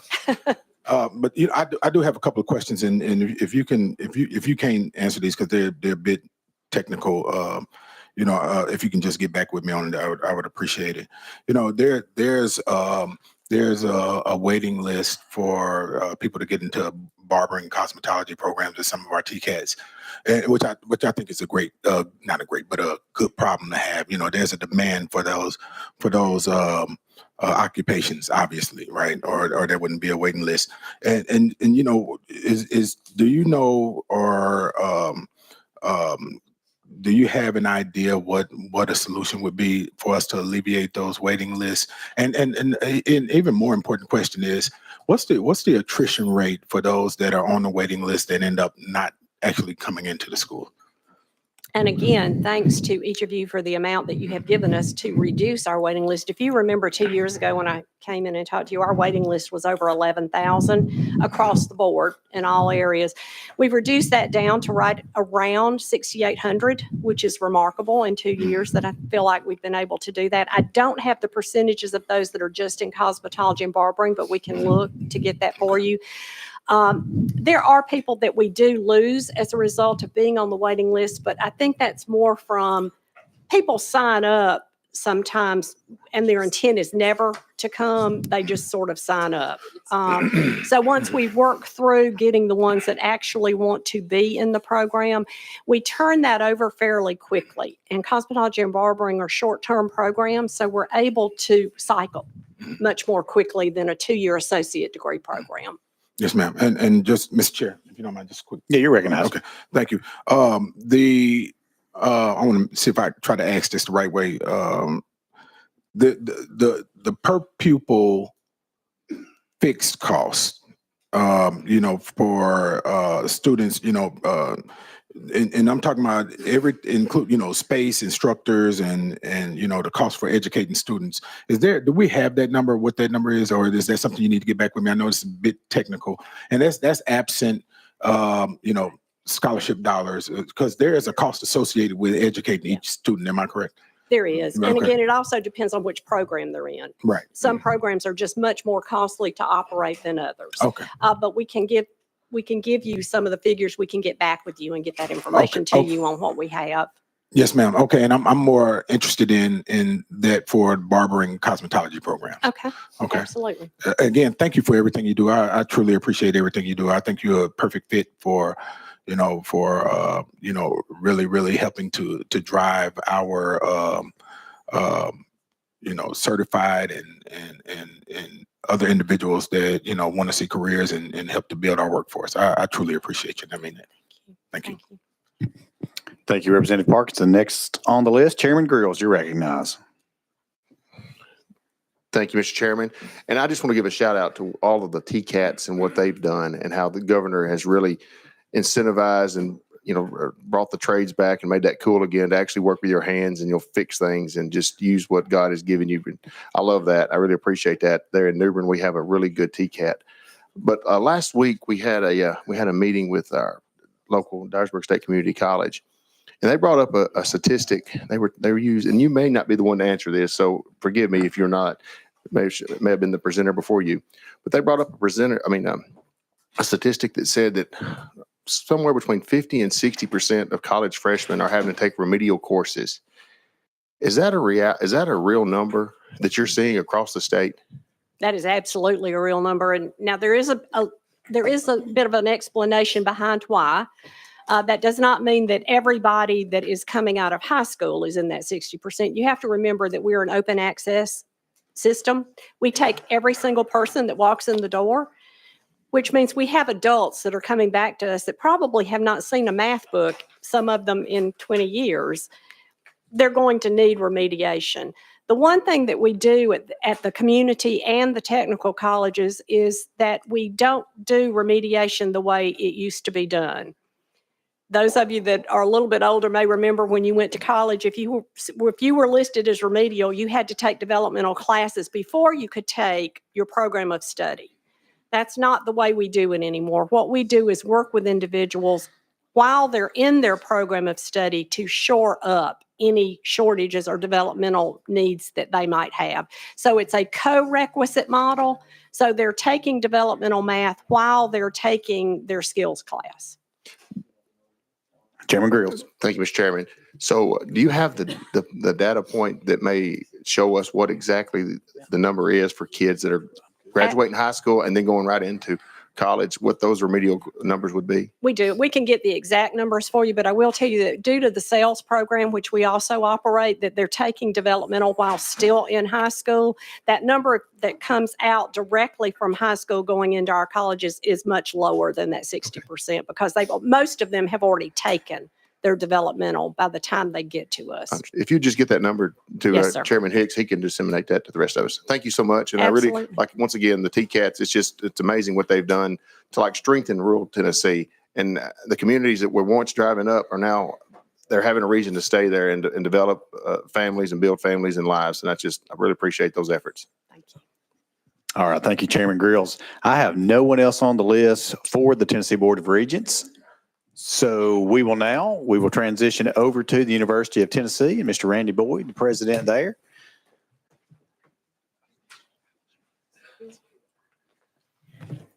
Thank you, Mr. Chairman. I made a point to wear my orange jacket so that everybody could know who the University of Tennessee representative was in the room. Well done. I'm joined here today with David Miller, the Chief Financial Officer of the University of Tennessee. And as was pointed out earlier today, it is his birthday. He'll take all the hard questions, but be gentle on him. We're excited to be here. I want to start and finish with the same comment, and that is thank you. We so appreciate all the support the General Assembly and the governor have shown us so far this decade, which is the greatest decade in the history of the University of Tennessee. And I had the pleasure about 3 weeks ago of giving the State of the University address. And in it, I said, the state of the University of Tennessee, after 231 years of history, the state of the University of Tennessee the university has never been stronger. And I believe that to be true. I'm going to share just a few stats to hopefully back that up. So with that, yes, I can do this. I can do two things at once. Let's start with the most important thing, and that's enrollment. How are we educating the students and the citizens of the state of Tennessee? We're at historic enrollment levels. University of Tennessee, Knoxville is at almost 39,000 students. That's up 6.7%. 2,400 more students this past year than ever before. UT Chattanooga, 11,834, up 4%, higher than it's ever been. UT Southern also up 7%. UT Martin set the pace for all the UT schools at 8% increase. And as you can also see, we have targets of 41,000, 14,800, 1,250, 10,000 for all of our campuses, which totals, I'll come back to that in a moment. It's important not just to bring students in, but to make sure they're successful, and our retention rates are at all-time highs. UT Knoxville, the smallest increase on the board from 91.1% to 91.9%, but when you get to that level, it gets really hard to continue to improve. But 91.9% is the best in the state of Tennessee and one of the best in the Southeastern Conference. UT Chattanooga, we had a bit of a dip, but we're working on addressing that. UT Southern up almost 13%. That's an incredible number for those that maybe don't follow retention in higher education. That would be like if this was a football game scoring 150 points and a half. I mean, you scratch your head thinking, like, how could that even happen? But almost a 13% increase at UT Southern. UT Martin, if it wasn't for UT Southern blowing the curve, had almost a 4% increase in retention, also an incredible increase as well. You might ask, well, why are you bothering to increase enrollment? Is this for ego or is this for rankings? I've said this many times. I don't care about rankings. What we care about is the people of Tennessee and the people that we're here to serve. There's two constituents that we're here to serve. One is the families and the students that are trying to get into the University of Tennessee. We had record applications this year, 64,000 students from across the country trying to get in. We desperately want to provide as many opportunities as possible for the citizens of Tennessee to get into all of our campuses. So we need to grow to service those families and those students. At the same time, all across the state, we have employers that are desperate for the talent that we provide, accountants and finance majors and engineers and doctors and dentists and nurses, all these different skills. So we are growing so that we can meet the needs of the state of Tennessee. As one of the two land-grant universities in the state of Tennessee, it's our mission to serve the people of Tennessee. And growing enrollment is one of the ways in which we're doing that. Just want to share this stat because I do hear every now and then, well, nobody really needs to go to college anymore. You can get a great job at Buc-ee's without going to college anyway. Well, there is at least one great job at Buc-ee's. I'm not sure how many additional ones there are. I know that you see the ad for $20 an hour. However, based on some stats that the Tennessee Higher Education Commission provided last year, this chart shows over a 10-year period in the state of Tennessee, there are 90,000 fewer jobs that only required a high school degree. So if you've got a high school degree, the jobs were few and they're getting smaller and smaller. We desperately need more of the great skills that our TCATs and our community colleges provided, and that's on the middle line. But we need more four-year degrees than ever before. Over that 10-year period, we increased the number of four-year degrees needed by over 361,000. So the jobs or the skills that we're providing are the skills that the state of Tennessee needs. we'll talk about serving the Tennesseans. So I mentioned a record enrollment growth, but at the University of Tennessee, Knoxville last year, we had over 4,400 Tennesseans admitted. That was a record. The best year before that was 4,000. So 4,400 Tennesseans were able to make it to UT last year. It's also really important that not only do we bring them to UT and make them successful and graduate, but they can afford to come. So 5 years ago, we created something called the UT Promise, which we've continually enhanced. Today, if you have a family income of under $75,000, which happens to be 66.7% of all Tennesseans, if you have a family income of under $75,000, you can come to any one of our campuses, UT Knoxville, Martin, Southern, or Chattanooga, completely free of tuition and fees. And as a result of that, our students are graduating with less and less debt. This last year, 47% of our students graduated with zero debt. And those that did graduate with debt, the average was $26,000, which is 4.5% less than it was just 5 years ago. So fewer and fewer students are graduating with any debt, and those that are graduating with debt are graduating with less debt. We're also focusing on research, and talk a moment about that. Last year, we set a record in research, $482 million in research expenditures. A couple other little quick highlights. UT Health Science Center, just 2 weeks ago, we were able to announce, back to this being the greatest year ever within the greatest decade, 2 weeks ago, we were able to announce that the UT Health Science Center is now an R1 university. That gives us now 2 R1 universities in the UT system. Across the country, there's only 14 systems that have 2 R1 universities. Now, your state of Tennessee flagship also has 2 R1 universities. So we're really happy about that. We didn't do a lot of fanfare about another announcement just a week ago Friday. But a week ago Friday, the Department of Energy signed a new 5-year contract for the UT and Patel to manage Oak Ridge National Labs. We've been managing Oak Ridge National Labs now for 25 years. It's a critical part of our research engine, and we've got now another 5 years to be able to manage that. So that's something that we're particularly excited about.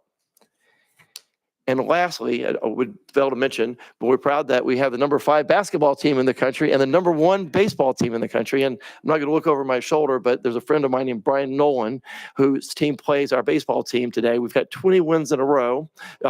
If we can make it to 24, it'll be the NCAA record, unless the ETSU Bucks knock us off tonight. But hopefully we'll make it through one more. But if it's him, it couldn't be anyone better. So let's talk briefly about our funding priorities. This year, our funding priorities is about capital. If we're going to continue to grow, we have to have a place for these students to sit. I had a friend at one of my colleagues at my business for 30 years. He was always known for asking this really pointed question. Some of my colleagues and I would come up with these really big, exciting initiatives, and he would always say, but where are they going to sit? Which is always a really practical question. So I'm the one here that's talking about all this great growth, meeting workforce needs, but somebody in an organization says, but where are they going to sit? What classrooms are they going to go to?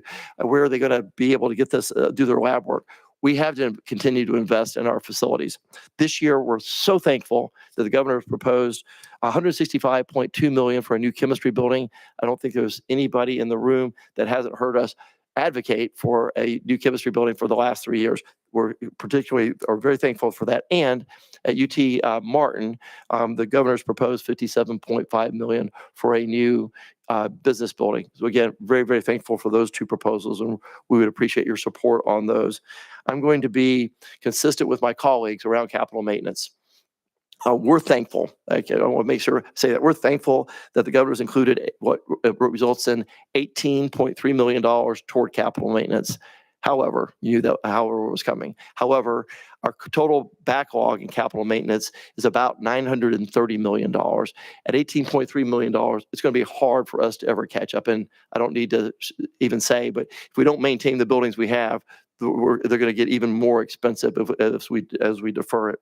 THAC has asked for $285 million in their requested budget, and we would advocate for consideration of the THAC proposal in their budget. And that $285 million is for all higher education. But as was mentioned, we've got to get to something like that level if we're going to maintain the buildings we have. The University of Tennessee, we're proud to be such an old university, 231 years old. That comes with a lot of really old buildings. However, we've got over 260 buildings that are over 60 years old. We've got 60 buildings that are over 100 years old. So just maintaining those buildings costs a lot, and we need to keep investing in them if we're going to keep them going. I'll conclude last slide with this. So our biggest remaining request that was unfunded is for additional operating support for UT Southern.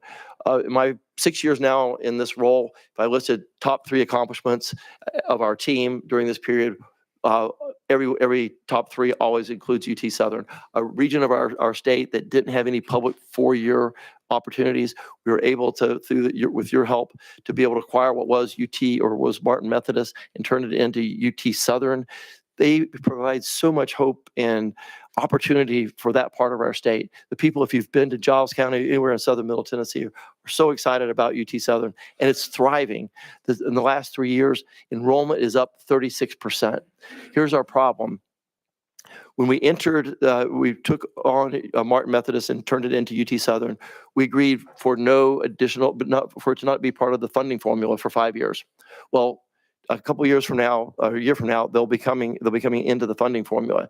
When they enter the funding formula, they'll be entering on the base of 700 students, which they had when we took them over. They'll have over 1,200 by the time they enter this formula.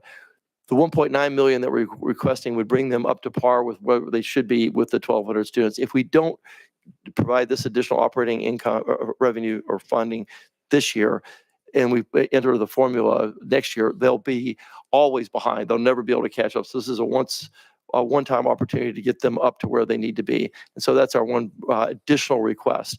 Again, we're incredibly thankful for your leadership, your support, in helping us make this the greatest decade in the history of the University of Tennessee. And I'll entertain any questions. Thank you. All right. Thank you, President Boyd. And we do have some folks on the list here. And let me say this, days like today, when we have the University of Tennessee playing ETSU, both my alma maters, it makes today's like today pretty tough. So last time I looked, you're bound to be a winner. Yeah, the score was 0-0. So let's go to Chairman Crawford. Chairman Crawford, you're recognized. Thank you, Mr. Chairman. I want to go back and talk about the local planning assistance. Yep.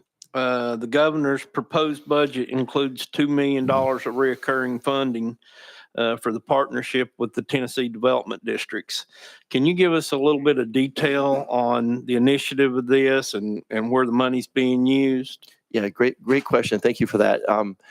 I can speak actually quite expertly on this one because it was part of the planning used to be something that ECD did.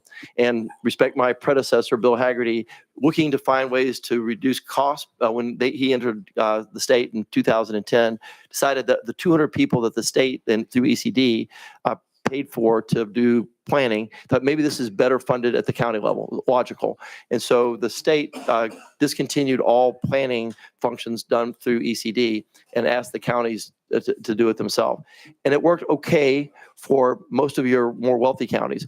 Many of our rural counties and poor distressed counties didn't have the ability to hire the planning function. So what's happened all across rural Tennessee, there's a lack and sometimes no planning functions whatsoever in the counties.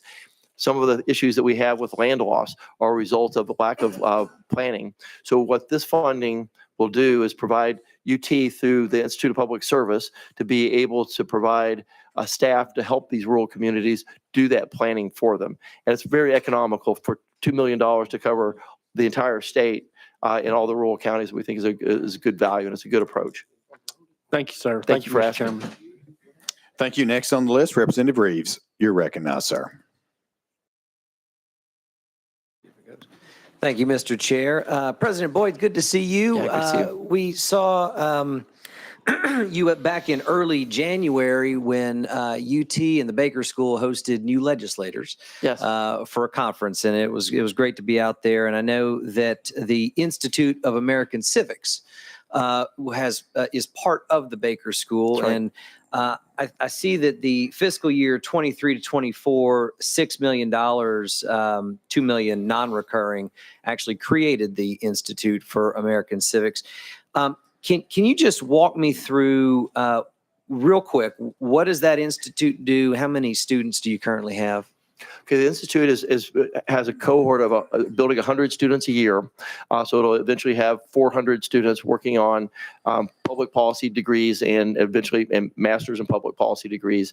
They also provide curriculum in civics and civil discourse for students throughout the UT campus. So it's not just for the majors, but they have an initiative to embed these programs in all of our curriculum across so you're an engineering major or a agriculture major, you're also getting civics and civil discourse. They're also modeling that behavior of civil discourse by sponsoring lots of lecture series. So we're having our students opportunities to hear both sides of every argument. So it's another big initiative. But what this particular funding is for is another area in which they've been working, and that is to provide civic education for the K through 12 system. Now, they're not providing it directly to the students, but they're providing training for teachers.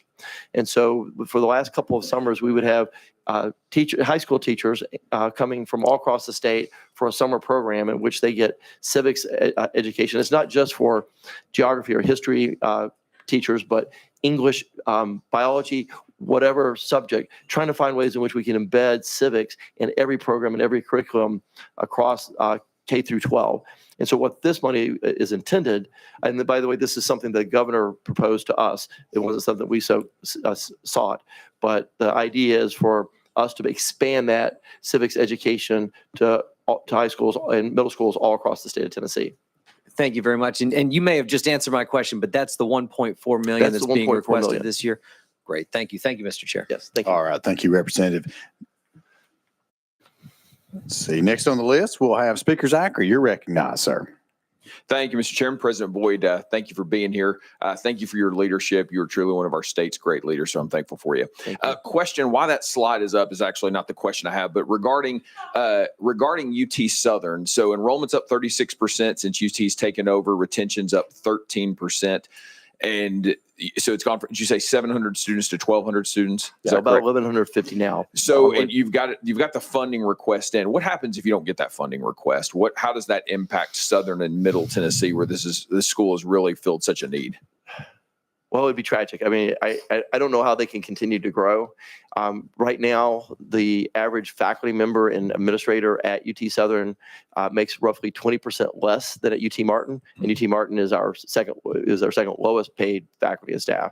So it's going to be hard to retain, hard to attract faculty and staff to the university. This year, we're getting a 2.6% increase in the recommended increase in the salary pool. But with the way the universities work, we were able to fund it only funds about 50% of our jobs or positions. So that means that we'll have to, we'll have no extra money to be able to provide that 2.6% increase. So if we don't have it, then we'll be on average increasing our salary pool by 1.3% at UT Southern. So they're behind now, but they'll get even further behind even this year without some increase. It'll be hard to maintain the momentum. It'll be impossible to maintain the momentum. Based on that momentum, what do you see as the potential growth? If we choose to support that funding request, what is the potential growth there? Yeah. Since you've grown so fast, what does it look like over the next couple of years? Well, we've got a very conservative estimate of 1,500 by 2030, but at our current rate, I'm quite confident we'll far exceed that. But we're building our budgeting around getting to 1,500 by 2030. Thank you. Well, I hope this committee strongly considers that. Yeah. And then a question regarding the letter, shifting gears, the letter that you sent to our federal delegation, I think you and others, regarding NIH funding, the possible pausing or termination of that funding. Can you speak to a little bit how that would impact the university, and also what has the response been from either the Trump administration or from our federal delegation? What kind of insight have you received? I can't speak to the second part of that, but I can share with you the impact. So specifically just with NIH funding, if it goes from the 155 to the 115, it will cost UT Health Science Center roughly somewhere between 12 and $13 million annually. If at UT Knoxville, we have a little bit less NIH funding, and that will cost them about 2 to 3 million. One of our concerns is if they decide to extrapolate that formula across all federal funding, then the impact at UT Knoxville would be somewhere between 25 and $30 million. And have you thought through a plan? What does a plan look like to, how do you compensate for that if there is a change in that funding? Well, I guess two things. One, there's some projects that we have stop work orders on, and those we just have to stop. We've been told that they no longer want us to do certain research, and we stop those. But on the ones where our funding is cut, we have a commitment to our faculty and our researchers and the projects that we're working on to continue to support them. So we plan to find a way somehow internally to continue to support them. If you would, if Carrie or you or somebody could circle back with our offices and just let us know what our federal delegation, what kind of feedback they're giving you, and if we need to engage on that as well, because that's an important discussion to have, not just at the University of Tennessee, but many others. I think across the board, I know my colleagues at the University of Memphis and really everyone across the state is feeling the same challenge. Yeah, thank you. Thank you, Mr. Chairman. All right, thank you, Speaker. Next on the list, let's go to Chairman Vaughn. Chairman Vaughn, you're recognized. Thank you, Mr. Chairman. Thank you, Mr. Chairman. It's good to see you all today. I've got a jacket that looks just like that.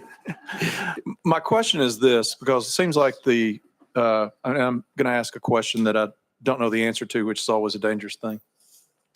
And that is, deferred capital maintenance has been the cry of the day. And my question is I think when I stop and I think, okay, existing space is cheaper than new space given the outlandish construction inflation we've seen over the last 2 years. I'd like to know your thoughts on a pause on new construction for maybe a period of time to where we can eat into this deferred capital maintenance needs and get that on board and say, hey, maybe we stop developing new square footage for a brief period of time because as student growth continues, we know that different needs and different programs for facilities are needed. But is that anything that would be considered throughout the higher ed community to where this General Assembly maybe took up the same mantra and said, let's take care of what we got for a moment and then start again fresh, reevaluating new projects? And it's a great question. I think I would probably recommend more balanced approach because we need both. Like for example, the chemistry building at UT Knoxville, the treasurer went through it. Our treasurer Lillard went through the building last year and wrote a letter saying that this building is unsafe. So you get to a certain point that there's a lot. We had high winds one day, and we ended up having to close 2/3 of the building. You couldn't safely occupy the building. So there's certain buildings that were just desperately in need of replacing. And so I would say there are situations like that. Our UT Martin business building is 70. It was a residence hall. 70 years ago, we converted it to a college of business. It was fit for the purpose then. It hadn't got better. So we've got certain situations where new capital just has to be allocated. So I guess I would recommend, I won't speak for all my colleagues, but I would think that we would probably all suggest a balance.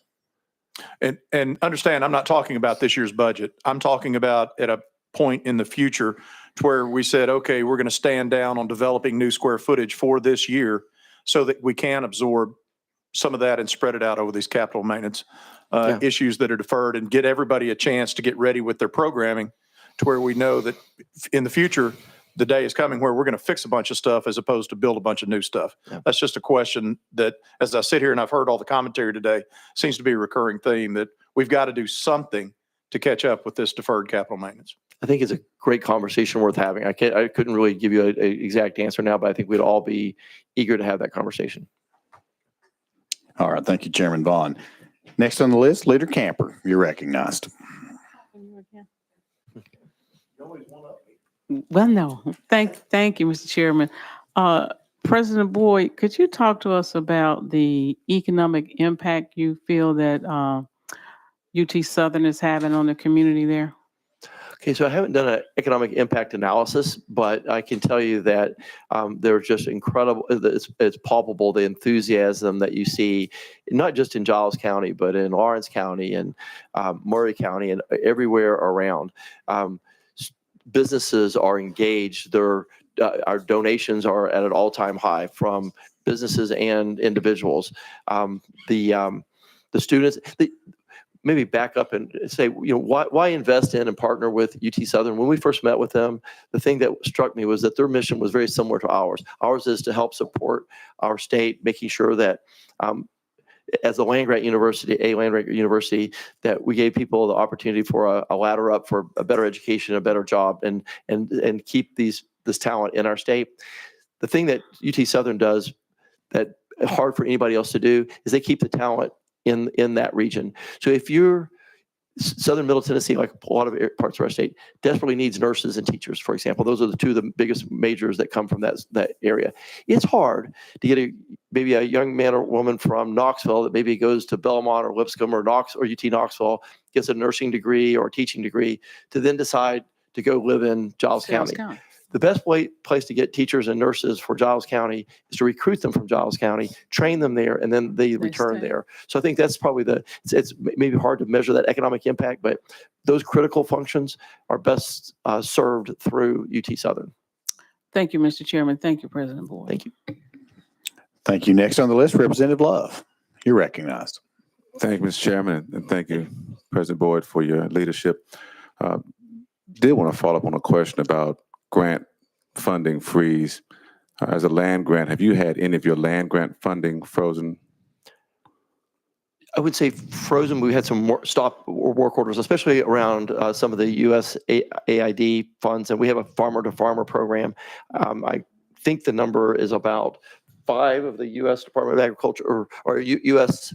or our Department of the Institute of Agriculture funding. So we have, I think, 5 different programs stopped, and we have 9 total from UT Knoxville, 5 of which are on the agricultural side. So yes. About how much of that is, Mr. Chairman? You recognize, yep. About how much has been frozen or stopped? I think that's around $2 to $3 million. Does that? Yeah, I think that's right. We get you an exact answer, but I believe it's around $2 to $3 million. Okay. Any plans on how to get that restored, or just? Well, on the programs where we've got stop orders, we can't. We would have to depend on our federal delegation to help overturn the federal policies. But there's some of the programs where we're sending some of our ag researchers to places like Africa and Southeast Asia, where we're helping their farmers and training them. Those are the type of programs that have been stopped. Okay. Yeah. All right. Thank you. And thank you for your support of the other land grant institution. We have 2 great land grant universities in the state of Tennessee. We're honored to be one. Thank you. Thank you, Mr. Chairman. All right. Thank you, members. I have no one else on the list for the university.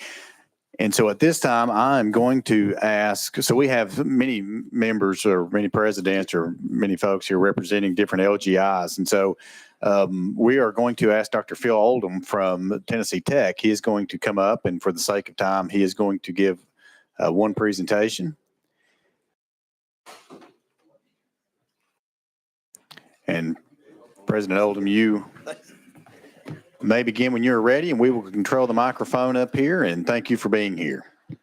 Thank you, Mr. Chairman. It's a pleasure to be with you. And I have the honor and challenge to represent 6 separate LGI institutions before you today, and I'm honored to do that. But as you can imagine, unlike, well, you can tell from my staff, the size of my staff that's with me today, we're different than the others you've heard from. We're not a system. We do coordinate and cooperate with each other tremendously. And in situations like this, one of us tries to represent the whole, and happy to try to do that.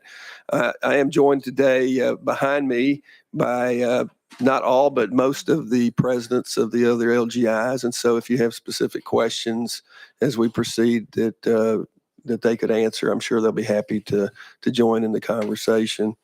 So with that, I have sort of 3 things to to try to highlight for you today. First of all, as President Boyd did, I want to start out by saying thank you.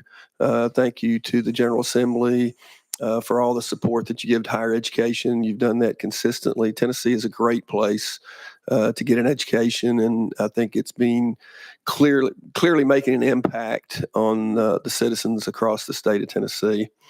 I also want to take an opportunity to hopefully remind you of the 6 great LGI institutions that are across the state of Tennessee. And you can see from this map, we have from one end of the state to the other.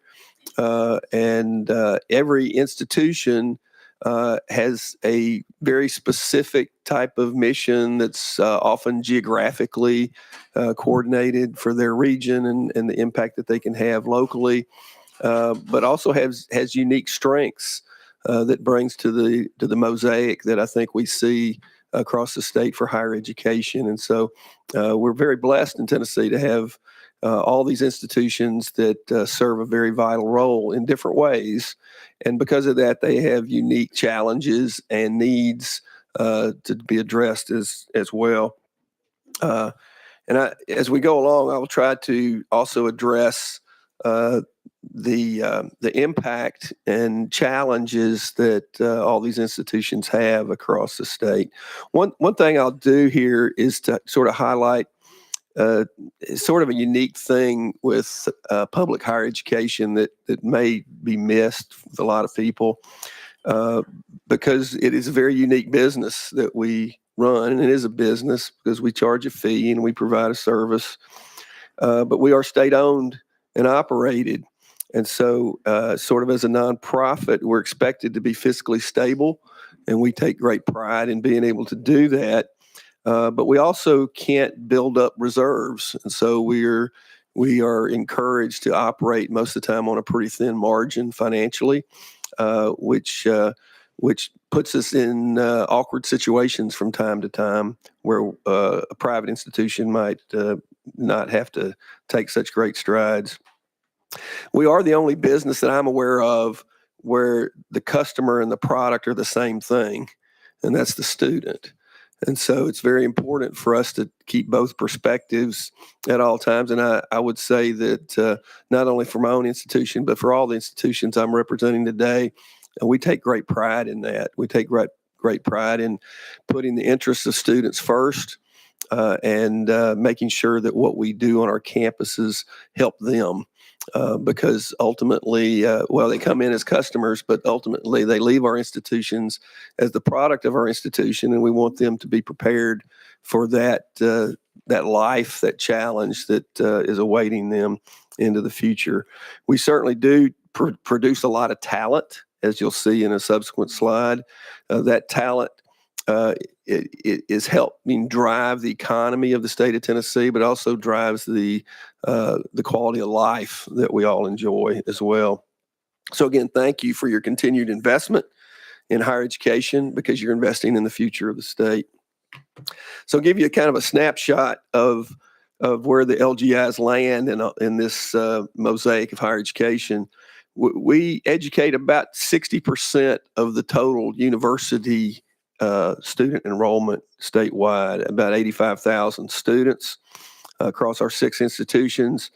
We are producing about 18,000 graduates. Again, that's about 60% of the university total.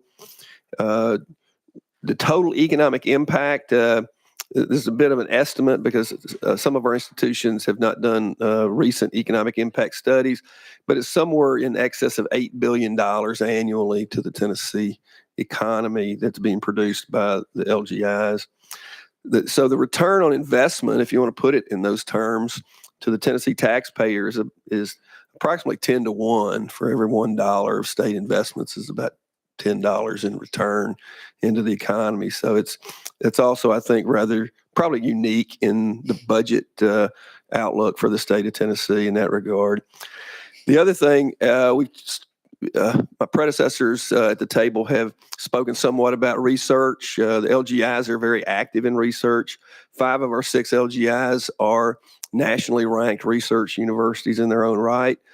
Collectively, we account for over $200 million annually in research expenditures. And so this is a significant contribution not only economically to the state of Tennessee, but also to the talent pool, because the research that's being done is largely being done either by or in association with students.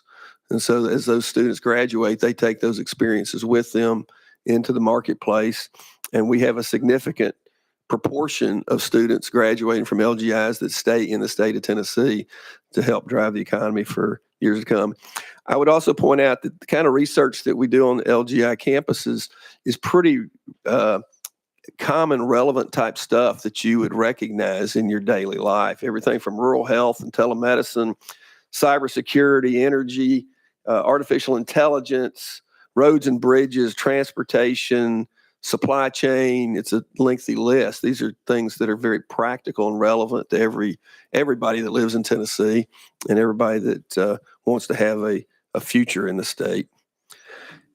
However, I would be amiss if I didn't recognize probably the number one most important impact that we have from our LGI campuses is talent. And although this picture was taken on my campus in Cookeville, I think you could find the similar photo on all the LGI campuses at some point during the year. This is a job fair where you have, in most cases, hundreds or thousands of students interacting with employers that are seeking the best talent they can find. And so the fact that these employers come to our campuses to get that talent pretty well tells the story, I think, of what's being done and how your investment, how the state's investment ultimately pays off.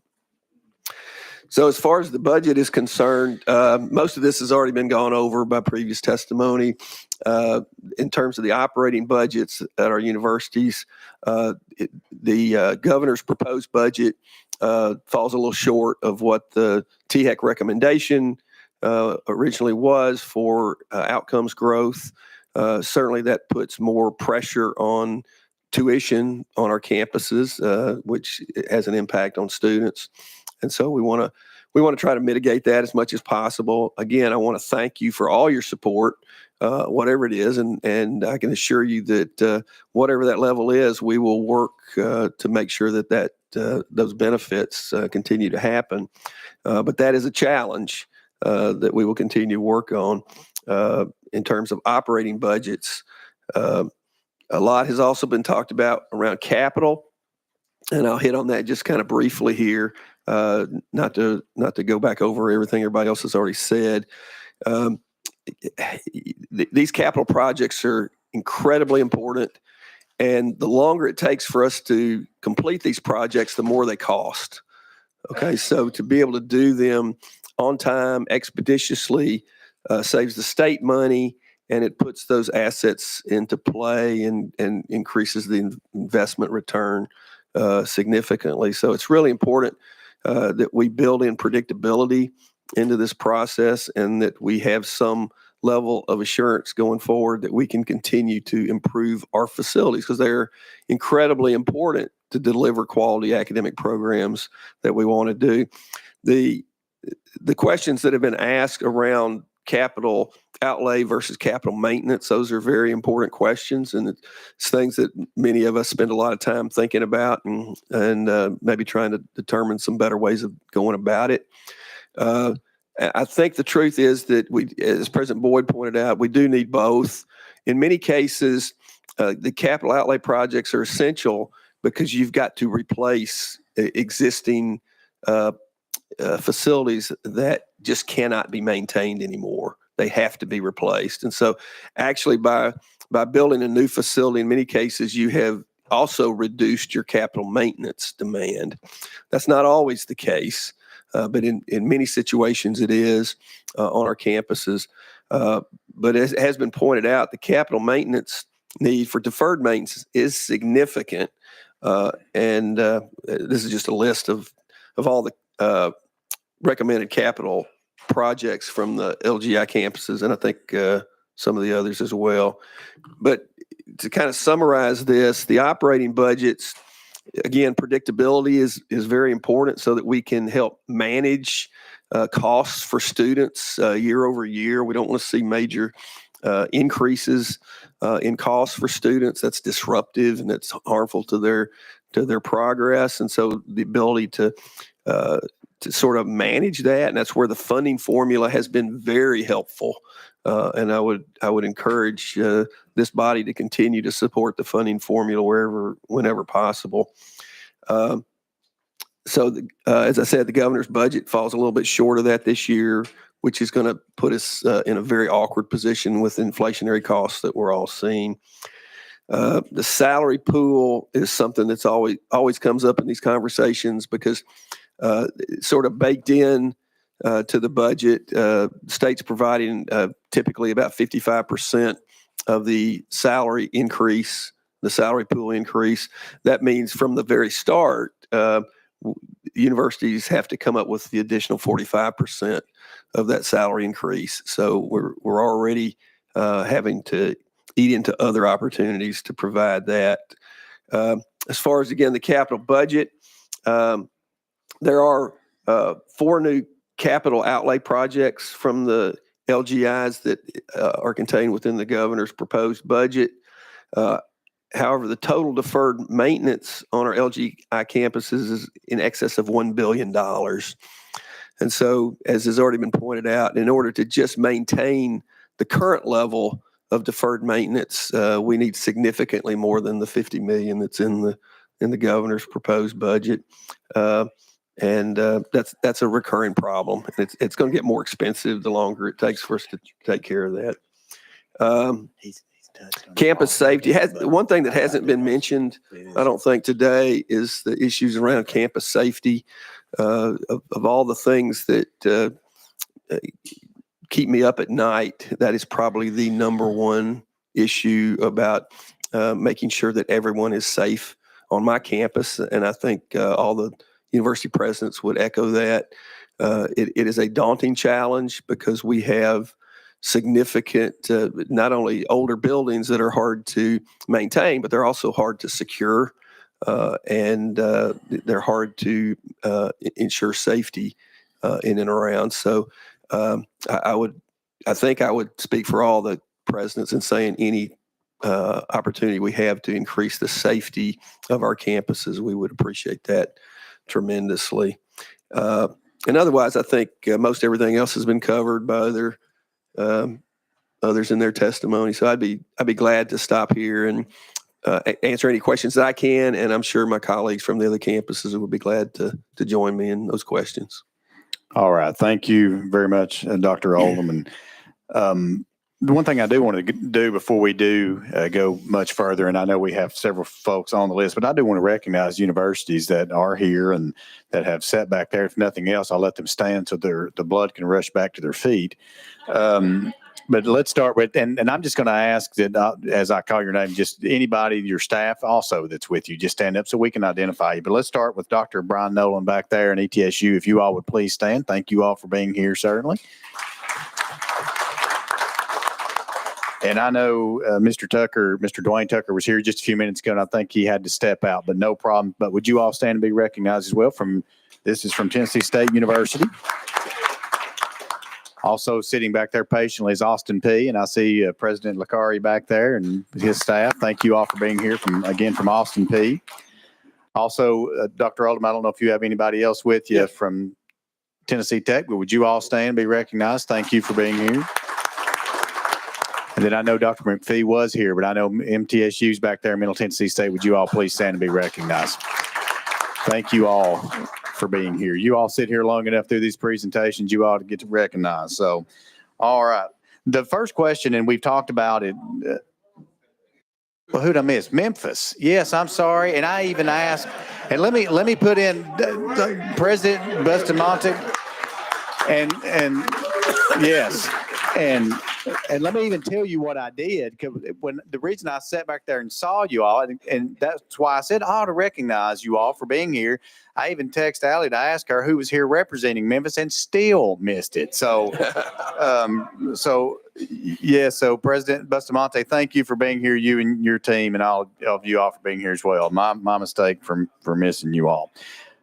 All right, so let's go back to the capital outlay, and And we've talked a bit about that, but a couple of weeks ago, we actually heard from F&A, and F&A, we were talking about, they mentioned some policies around the Tennessee State School Bond Authority.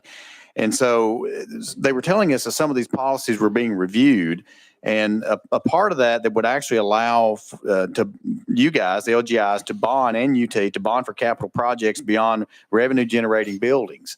And so, and as such as dorms and or sporting arenas.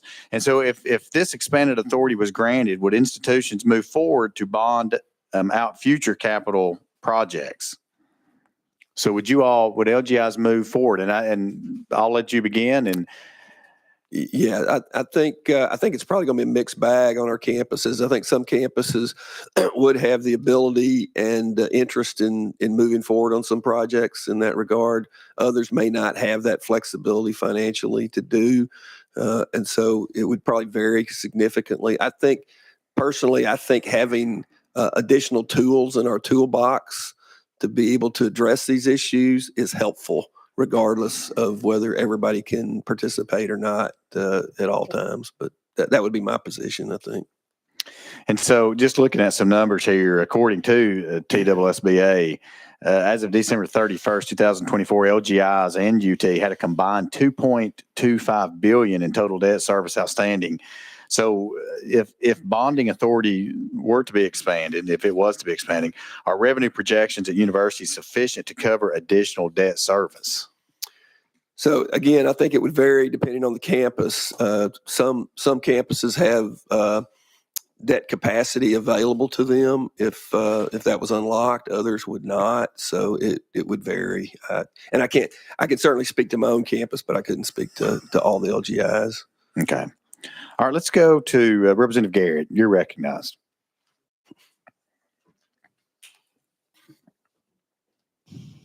Thank you, Mr. Chairman. Dr. Oldham, good to see you. Thanks for being here today on behalf of all the LGIs. We appreciate that. I've got a question regarding the enterprise resource planning system. I think you are, as you're aware, $170 million of non-recurring funds was budgeted for that. And I knew that was a year-long or a multi-year project. I see there's probably $40 million that remains in that fund. So my two questions are related to that. How many institutions still have systems to implement? And then a follow-up to that would be, will these funds be fully expended next year and all institutions on a common vendor? So if you've gotten any insight to that, would be great. I think the answer to the last part of your question is all the campuses, we're not all on the same schedule, so not all the funds would likely be expended next year. I know where we are. We are set to go live this next January. I think ETSU is going live this summer. Is that right? July. ETSU is going live at Memphis. July as well. And we're Austin P. We're July. Okay. So good teamwork there, by the way. Yeah. Yeah. So it varies a little bit, but these funds are being drawn down. I think pretty appropriately, expeditiously. Again, everybody's not on the exact same schedule, but as you can imagine, these are huge projects. These are daunting projects for campuses to do, and so they take a lot of care and handling throughout. And there's always unexpected issues that pop up in the middle of these projects, and that varies by campus, but I think for the most part, everybody's on a good path to get these things done. Good deal. All right. Thank you very much. And again, thank you for being here. We appreciate you. Thank you. Next on the list is Chairman Williams. You're recognized. Thank you, Chairman. Thank you, Dr. Oldham, for being here. Appreciate the leadership you and the First Lady Carrie provide for Cookeville and the Upper Cumberland as it relates to that. I did think if you could kind of give us a little bit of a primer when we issue bonds. The state issues bonds. You also issue bonds at your campus based upon your revenues. Does our issuance of bonds, we haven't done it in several years. Is that something that impacts your ability to bond the projects that you would do on your campus, or are they completely separate from one another? To my knowledge, there is no impact. Of course, we don't have separate bonding authority Right. on our campuses. That goes through the Tennessee State School Bond Right. Authority. So they manage all of those bond releases. And so, I know that they pay a great deal of attention to make sure that they spread those things out in a way that the bond market isn't impacted in a negative way for the state of Tennessee. So, to my knowledge, there's no direct impact. It all goes to the same place. But just to clarify for everyone, when we talk about projects that we bond on our campuses through the State School Bond Authority, these are self-funded projects, mostly athletics, sometimes student housing, dining services, those kinds of auxiliary enterprises that the state does not fund. We have not bonded academic buildings, and I think that's part of the conversation that's going on from FNA. Obviously, our LGIs are very well utilized by our citizens across the state, and of course outside the state as well. I didn't see in the presentation, are there any new increases proposed for tuition? I couldn't find it in here. Are any of the LGI institutions proposing an increase for the next fiscal year as it relates to tuition?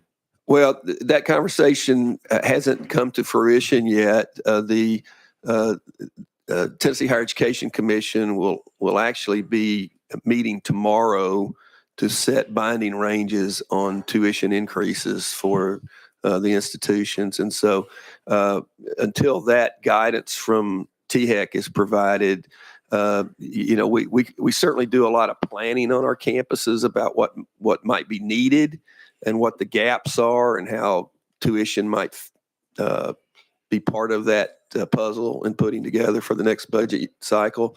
And I know all of our campuses have gone through those exercises, but there's been no official proposal submitted at this time around tuition.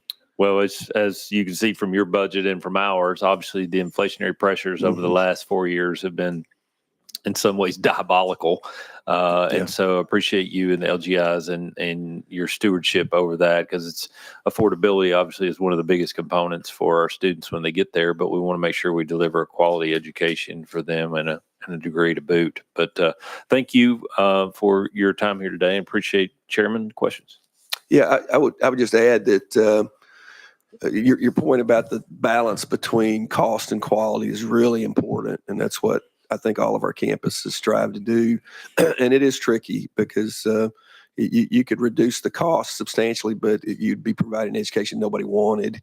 And so that's the challenge that we have. I did want to point out while you had the microphone, though, I appreciate the hint you gave us earlier for future years. We'll propose more pilot programs. Yes, going forward. I think maybe that's the hidden key. And yeah, well, I would highly suggest that if it is a pilot, you try to limit it to 1 year with some really good evidence-based solutions to back it up. But yeah, we love a good pilot here in the state of Tennessee. All right, thank you. Next on the list, Chairman Hawk. You recognize, sir. Thank you, Chairman. And I'll notice in the moment, Butch Wilmore has just landed back down on Earth. And I don't know if that's been announced, but an alumni of the programs there, and Sunita Williams are back on Earth after being up 9 months longer than anticipated. So welcome home to them. Yes. So.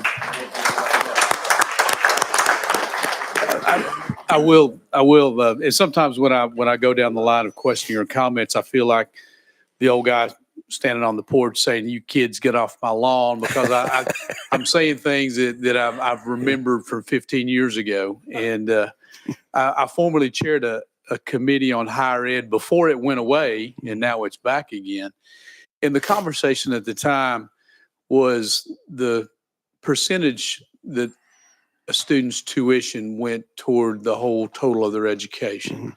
And I've not heard those figures in quite some time. And I will say through some really good work of the General Assembly and proposals by the administrative branch over the last decade, we've invested billions of new dollars and we're talking about capital facilities. Tell me about the student investment, and we've heard about reducing student debt and how important that is, and all of our different scholarship programs that we've got out there. But is there any data on the actual tuition, the students' investment in what that is, and how are we doing? Sure. So, and the numbers vary a little bit from year to year, but actually those data are pretty available, pretty easily available. THEC publishes a lot of that. And you have to have a sort of an idea about what those categories, functional categories are on a campus. And you could probably debate a little bit about what goes directly to a student's education versus what is a supportive role. But I think you would find that on most of our campuses, particularly the LGI campuses, that probably about 2/3 of the cost actually goes either directly or very indirectly close, library services, for example, those kinds of things. That so about 2/3 or maybe 70% of what the students are paying and what the state is paying is going pretty directly to the student's education. There is a host of other things, whether it's counseling services or health services or other kinds of student support services that may not directly address their education, but it addresses their safety and well-being while they're on campus. And so if you take all of that, you're probably in the 90+% range of what's going really back to the students. Higher education has a lot of requirements attached. There's a lot of unfunded mandates, a lot of regulatory compliance that is required of us. We're heavily audited. We're heavily regulated. There is a cost burden to all of those things that can be quantitated. And it's probably bigger than most people would think, but we have to accommodate all those things as well. So, again, it's a challenge to make sure that the quality gets back to the students. But I think I can safely say for all of our LGI institutions, because that's who I'm representing today, that we do a really good job of making that happen. And thank you. Just an impromptu question and a very good answer. So thank you very much. Thank you, Chairman. Thank you. All right, let's go to Representative Love. You're recognized. Thank you, Mr. Chairman, and thank you for the presentation. And I asked a question of President Boyd, and you may be able to ask the representatives from Tennessee State this. I saw a report that around 14 million of TSU's land grant money has been frozen. Roughly 44, I think, was frozen initially. 23 has been released, but I think there's remaining 14 million that still is frozen or suspended. Are those numbers accurate? I can't speak for TSU's land grant funds. As he's coming, I will say that the impact on this on all of our LGI campus has been varied. It's been pretty minimal at Tennessee Tech. Other campus, I know University of Memphis has had some impact on the research side. So it sort of varies depending on what agency those research funds were coming out of, and of course the uncertainty going forward is probably more troubling than anything.